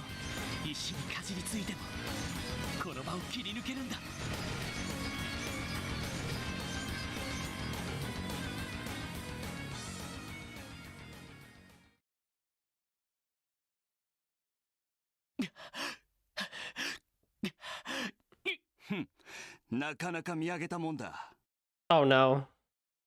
まさか警察官ごときが俺たち新生国防軍をここまで翻弄するとは。Do you realize I was at the top of my detective class? I was number 1! 確かシーカー少尉の元同僚だったか。さすがと言うべきか。よし、武装解除するぞ。あまり傷つけずに捕らえろとの命令だ。お断りだ。こいつまだ動けるのか。わからんな。どうやら新たなクロスベルの体制が気に食わんようだが、お前一人が抗ったところで状況が変わるものでもなかろう。 I don't think the problem is the change of Crossbell. I think it's more so the how you guys are going about changing Crossbell. それでも誰かが立ち上がらなかったら何も変わらない。流されるだけじゃなく自分自身の目で真実を見極めるためにも大切な人たちを取り戻すためにも俺は絶対に諦めたりしない。何度でもたとえ足をへし折られても立ち上がってみせる。こいつは惜しいな。一気にかかれ。抵抗させずに落とすぞ。ラジャー、足を狙え。最後まで諦めるな。キア、エリ、ティオ、ランディ、ワジ、セルゲイ課長もどうか俺に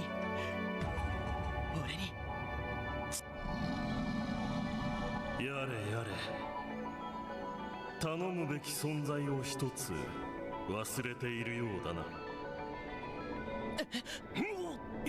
今のは頭に響いて。Is that Demon Wald? なんだ。Oh! Oh! Oh! When did you learn this, buddy? Hi! This would have been helpful. When did you learn this?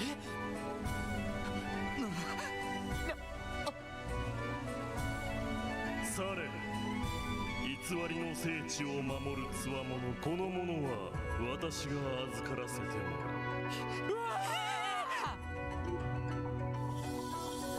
う。ふざけるな。新生クロスベル国防軍が厳重ごときに屈して。Oh.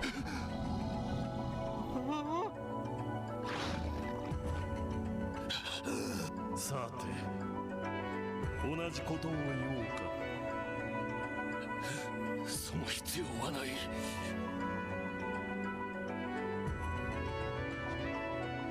撤収！エイドス様！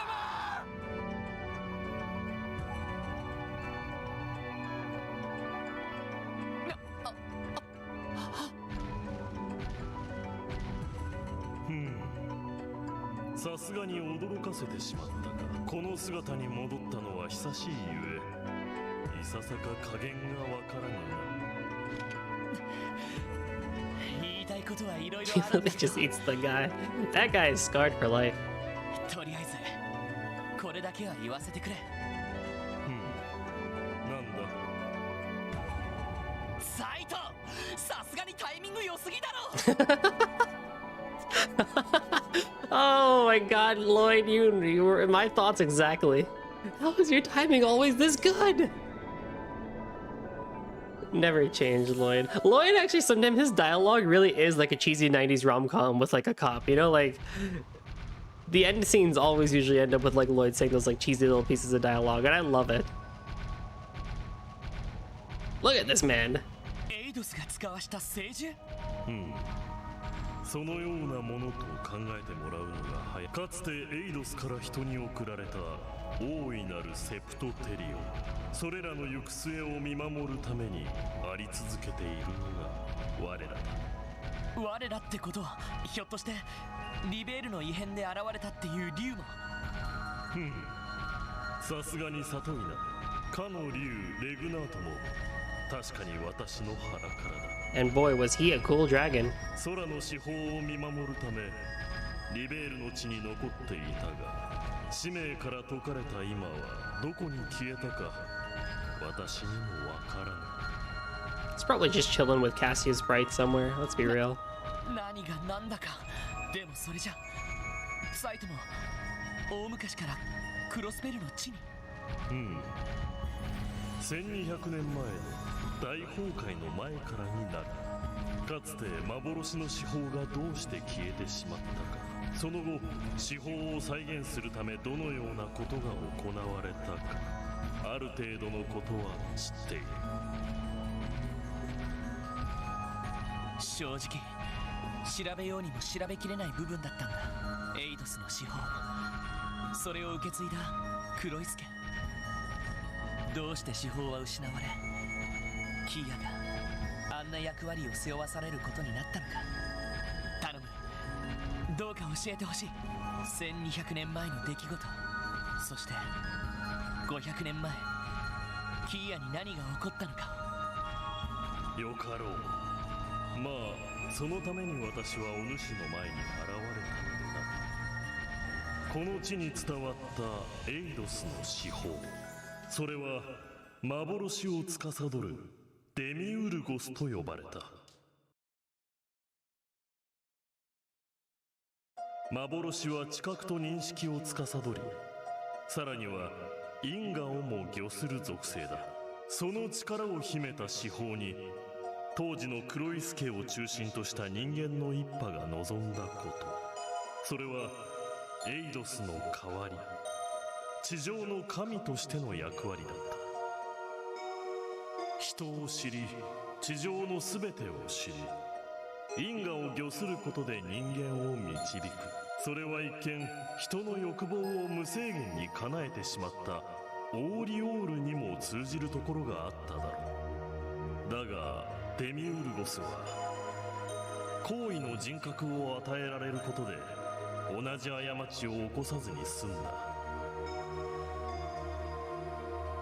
あくまで人を堕落させず正しく導ける英知と判断力、それをもって人という存在を正しく導けるはずだったのだ。司法そのものの心が限界に達しさえしなければ、あらゆる人の差がと業、あらゆる世界の不条理、それを理解し導けるということは人と同じ情を持つということだ。そしてデミウルゴスの心は次第に壊れ病んでいった。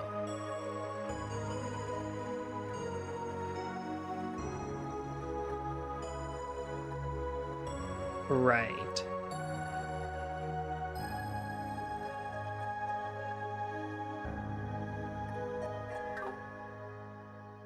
このままだといずれ暴走し守るべき人々を傷つけてしまう。そう悟った司法は悩んだ末に一つの決断をした。自分という存在の因果を解き、この世から消滅させるという道を。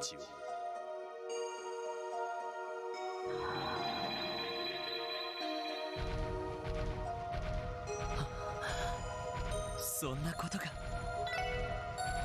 It chose to dissolve its own causal line. Right. Okay. でもそれじゃ後に残された人々は。司法の消滅にひたすら惑い、嘆き、恐れた。そしてなぜそうなったのか、司法が何を思ってそうしたのかを顧みることなく、失われた司法と同等のものを生み出すことに取りつかれたのだ。It's the same as Wiseman with the Ariole. もちろん最初はただの手探りだっただろう。しかし700年にわたり彼らはさまざまな知識を集めながら独自の技術を編み出していった。すなわち無から有を生み出すという錬金術という魔導技術を。そして彼らはこの地で途方もなく遠大な計画を立てた。教団という傀儡を用意し、新たな司法の核となる存在を委ねて育てさせること。そして錬成という概念を極限まで応用した巨大な式をこの地に用意すること。それが数百年前、黒井助の錬金術師たちが始めた計画だったのだ。それを資金的に可能にするため、彼らは銀行家という表の仮面をかぶり始めることとな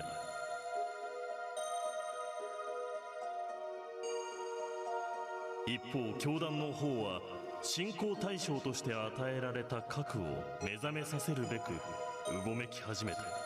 そして500年の時が過ぎ、今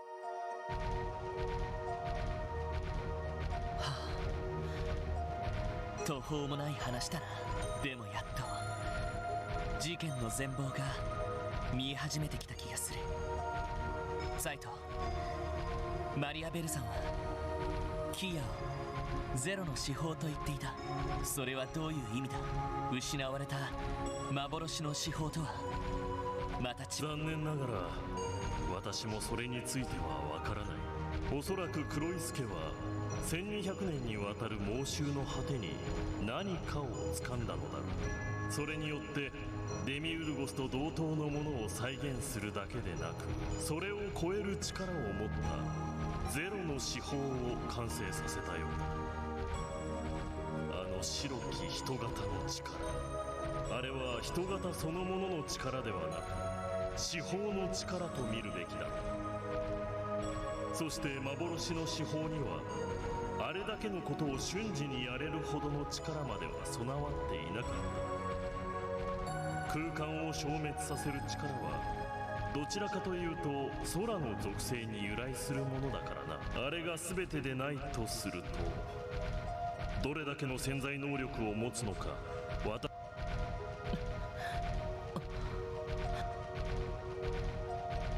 もう一つ教えてくれ。今までの話を聞いた限り、キーヤは普通の人間じゃないんだな。人にして人あらざる司法を再現するための核として作られた存在。おそらく錬金術の奥義をもって錬成されたホムンクルスだろう。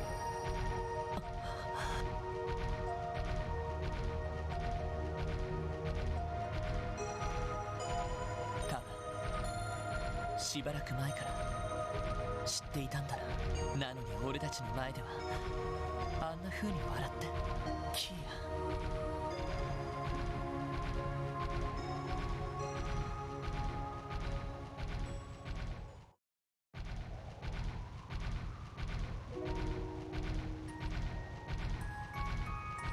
ヤ、Tengram Hill.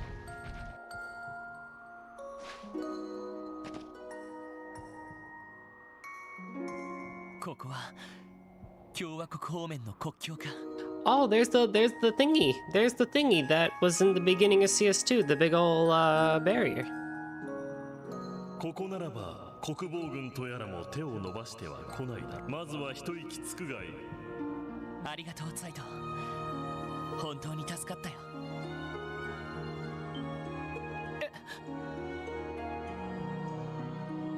あれはクロスベル氏を包み込むように出現した許された存在については自由に出入りできるようだが、そうでない存在は決して通すことがないらしい。人にしても乗り物にしても。そんなものが。すでにプレロマ層もクロスベル全土に咲き乱れている。今やクロスベルそのものが司法と一体化してしまったと言っても過言では。プレロマ層というのは結局何なんだ。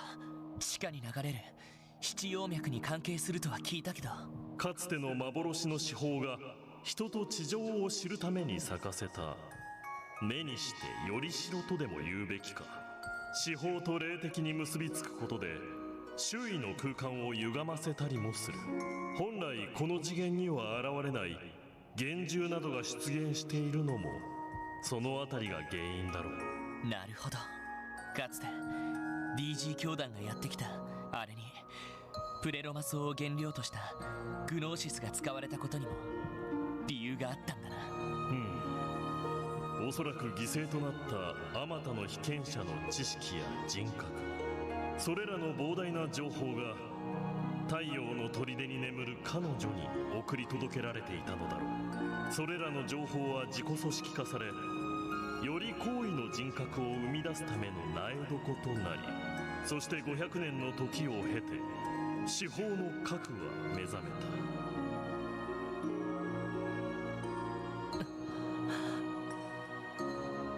私がお主に伝えられるのはこのくらいだ。彼らは周到に計画を練り上げ、この状況を作り出した。その意味でお主の取れる選択肢はあまりにも少ないだろう。このままほとぼりが冷めるまで異国に逃れていたらどうだ。そうだな。カルバードだったらおじさんの家もあるし悪くないかもしれない。でもやめておくよ。一番知りたい真実をまだ確かめていないからな。何？それを確かめるためにも俺にはみんなの力が必要だ。エリー、ティオ、ランディ、それ以外にも大勢の力が。そのためにも俺はあちら側に戻るよ。せっかくここまで送ってくれて悪いんだけどさ。確かめたい真実とは何だ？決まっている。力や生い立ちに関係なくあの子が、キーヤが本当はどうしたいのかってことさ。多分あの子を取り戻さない限り本心は教えてくれないだろうからな。それにかつての司法が耐えられなかったほどの重圧にさらされてるかもしれないなんて。そんな環境にうちのキーヤを置いておけるわけがないだろ。大統領やアリオスさんを殴り飛ばしても絶対に連れ戻す。ほんと親バカだな。 of the year. Where the hell have you been? ワジ、どうして？ Also, why are you with Kevin and Rias? それにアッパスにリースさんに。あなたは？久しいな、バーニングス。ご無沙汰しています。いや、俺とは4ヶ月ぶりくらいかな。覚えとってくれて嬉しいわ。確かあなたとリースさんは No way! Wait, no way! ワジ、もしかしてお前七葉教会聖杯騎士団所属、ドミニオン第9位、青の聖典、ワジヘミスフィアさ。 Yo, that's so cool! What? A Dominion? Oh, let's go, Wazzy! Alright, I forgive you. Everything I complained about the entirety of this stream, I forgive you. I forgive you, man. I'm sorry. That Let's go. That's so good. 改めてよろしく頼むよ。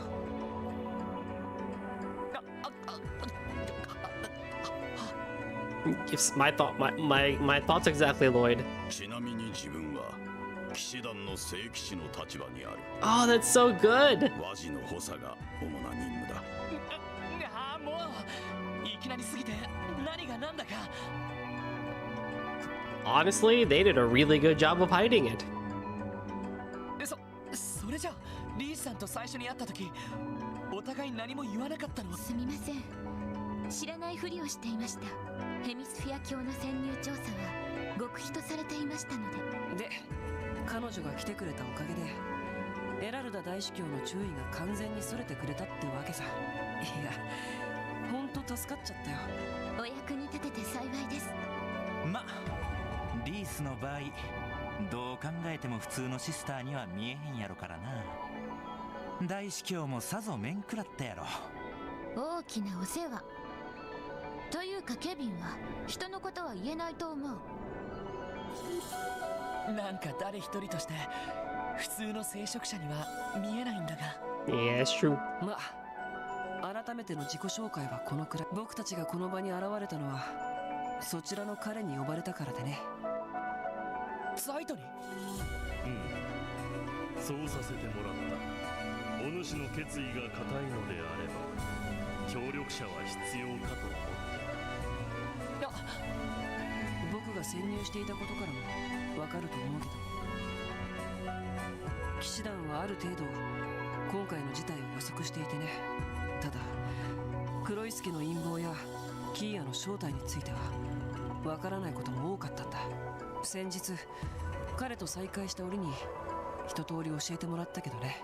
しかし幻の司法は消滅しており、それに代わる新たな司法が人の手で生み出されたとなると、事態はアーティファクトを回収する騎士団の役割から外れてきてな。このままでは介入する口実がなくなってしまうところだった。かといって結社がこの事態に絡んでいるとなると俺らも放ってはおけん。そこで君という口実に頼らせてもらおうと思ったんや。そういうこと。君に協力させてもらう形で僕たちは今回の事件に介入させてもらおうと思う。どうだいロイド？一つ確認させてくれ。あんたたちはキーヤをどうするつもりだ？難しい質問やね。でもごまかしても始まらないと思います。正直なところをまずは伝えるべきだろう。そうだね、ゼロの司法だけど正直オーリオールよりはるかに危険で厄介な存在だ。現時点で力の全貌が見えていないにもかかわらず、君今大陸諸国がどうなっているか知ってるかい？いや、帝国の方で内戦が始まったのは噂で聞いたけど。ぶっちゃけ直接のきっかけはクロスベル方面に投入された帝国軍もプライドがあるから次々と師団を送り込んだんやけど、それで帝国軍が混乱しとる隙に貴族勢力の連合軍が帝都を電撃占領したんや。結果鉄血宰相は凶弾に倒れ、行方帝国全土を巻き込んだ内戦が長期化し始めている状況だ。一方、共和国の方でもクロスベルに端を発する経済恐慌が発生し、テロが活発化したことによって非常事態宣言が出されています。そうだったのか。もちろんそれ以外の国だって恐慌や混乱とは無縁じゃない。特に今まで帝国と共和国に押さえつけられていた地域では。そんな中ディーター大統領は各地に働きかけているらしいんだ。クロスベルを盟主とする新たな秩序に参加するようにとね。当然その背景には司法の力があるわけか。もちろん大陸最強と言われる帝国軍をあっさり撃退できるだけの力だ。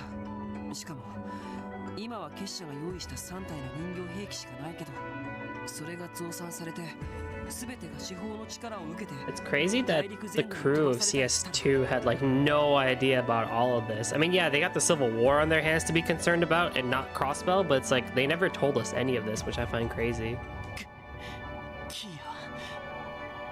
Outside of the Imperial Chronicle.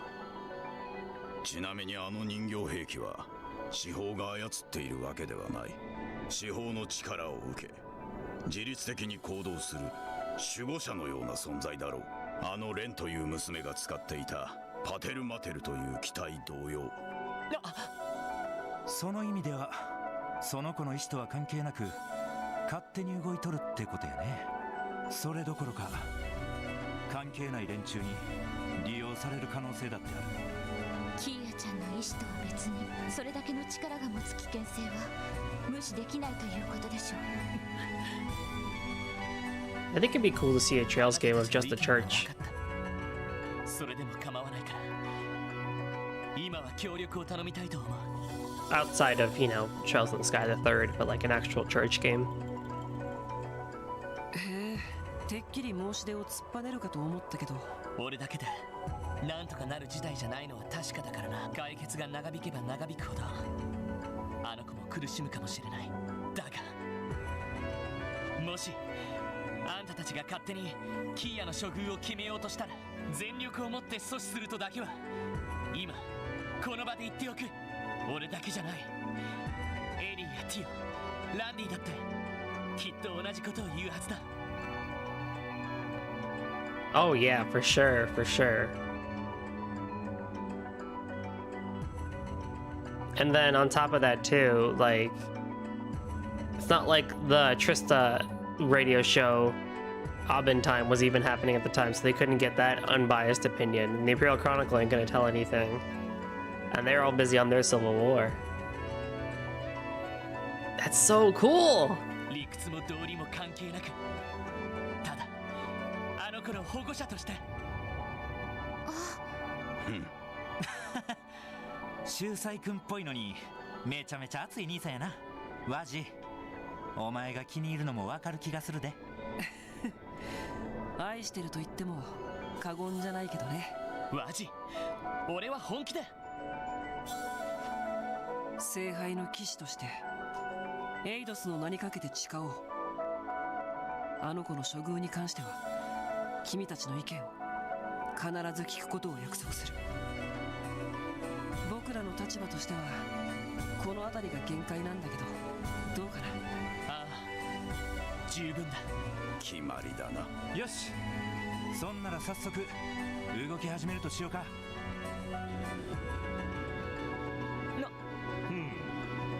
随分と懐かしい響きだ。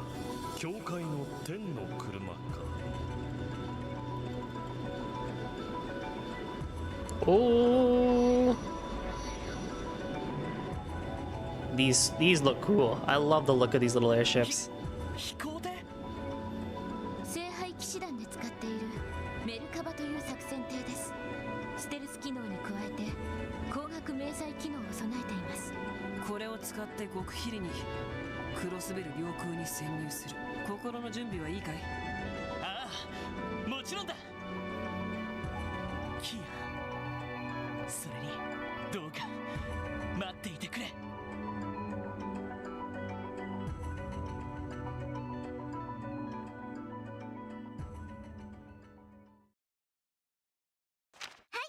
お疲れ様でした。 Oh, it's nice to hear you, friend.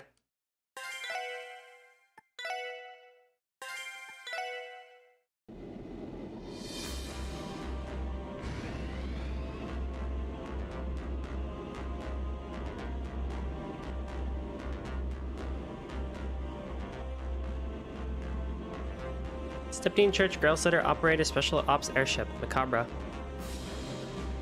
5th Macabre. Merkaba.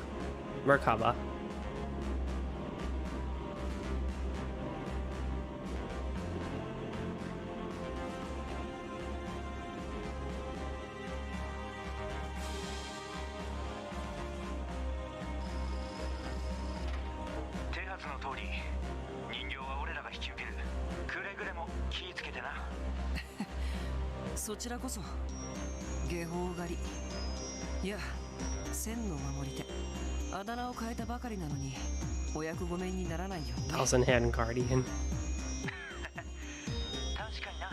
I think Heretic Hunter was better. しかしルフィナ殿から頂戴したあだ名とは良き名を名乗られたな、グラハム卿。いろいろあるみたいだな。 Oh, say it with me, everybody. Oh, you have no idea.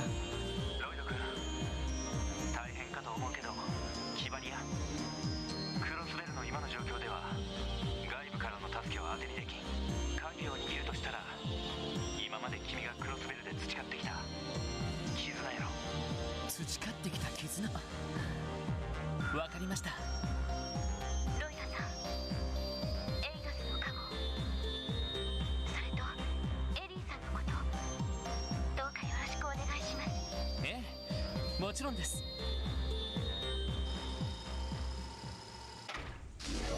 なんだ。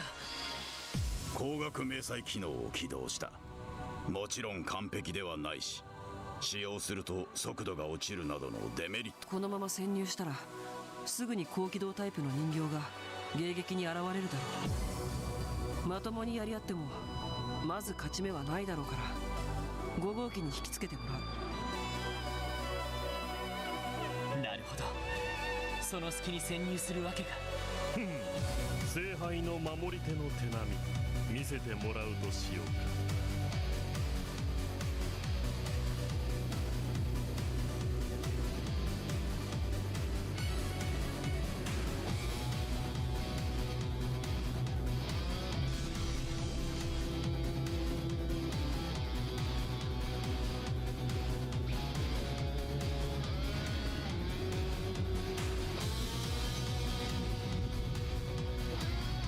Gordius class prototype technical archaism, Ion type beta.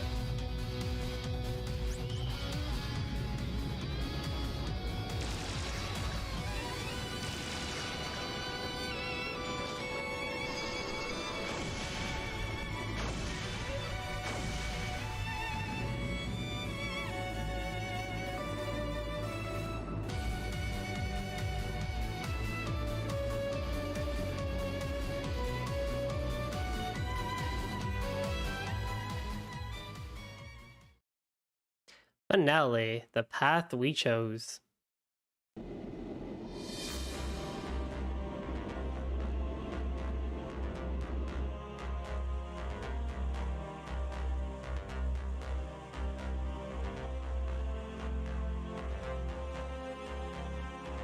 なんとか潜入できたけど、クロスベルそのものが四方と一体化しているような状況だ。ここから先は注意して動かないとまた人形が飛んでくるだろうね。この飛行艇に頼るのも限界があるということか。確かにこの船の大きさだと地上に降りればプレロマ層を介した網に捕らえられるでだろうな。そう、このままだと着陸すらできなくなってしまう。そこで七葉脈の力場の隙間を探知発見していこうと思うんだ。力場の隙間、七葉脈の力場は本来だが、大きな流れ同士の間にたまに隙間が生じることがある。なるほど、そういった隙間なら着陸しても気づかれないわけか。そういうことで、今いる地点がちょうどその場所ってわけさ。ウルスラ感動の中州、前に幻獣が出現した場所の近くか。でもよく見つけられたな。異変が起きる前にアッパスと調べておいたのさ。で、少し小細工をしてからクロスベルを脱出したってわけ。なるほど。用意周到なことだ。まあ今はここだけだから、今後も着陸できそうな隙間を探していく必要があるけどね。それでどうする？どうせ結界があるからクロスベル市には入れないけど。そうだな。それでも一度下ろしてもらおう。少しでもクロスベルの状況を知っておきたいし、ウルスラ病院がどうなっているか確かめておきたい気がする。了解。ならば降りるとしようか。ん？どうした？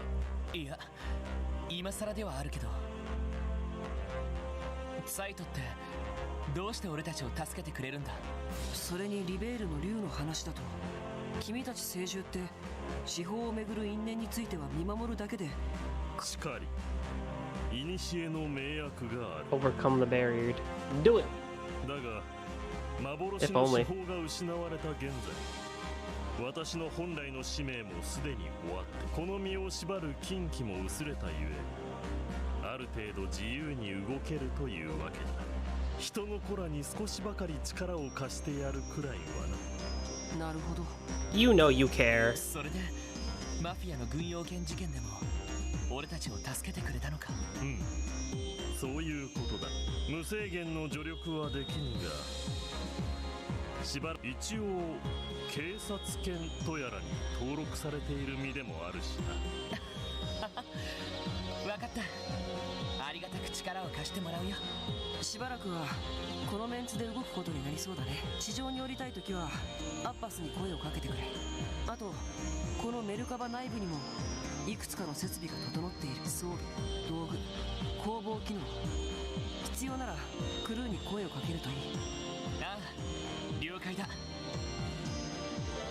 Wazi and Zeit have joined the party. Wazi learned Akashic Arm S-Craft. Zeit has temporarily joined the party. As he is not using Enigma 2, you cannot customize his quartz, though he does have access to high-level arts.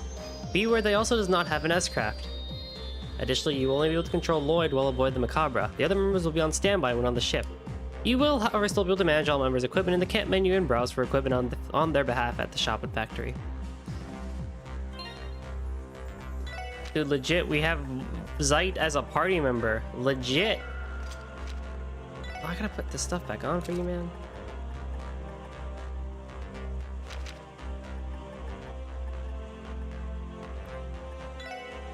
Okay, what do you have?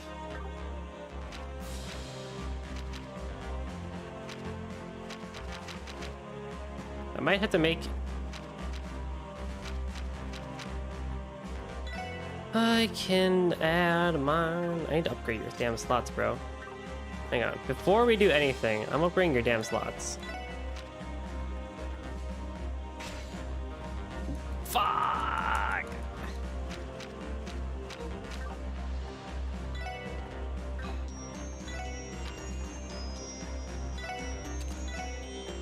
Thankfully, he only has one big old line, so it all works out in the end.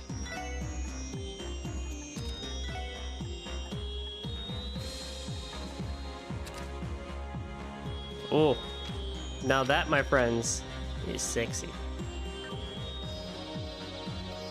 You have 2 Heaven's Eye, Voice Breaker, EP Cut 3. Yeah, you know how it is.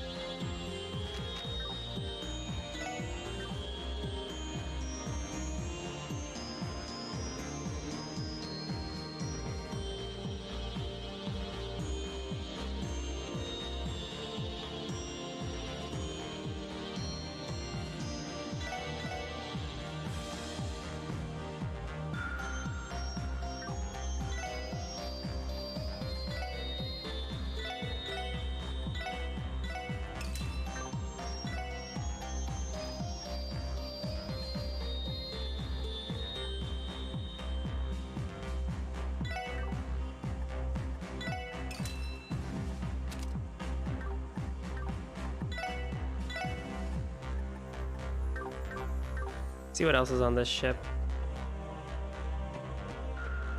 before we end today's little stream.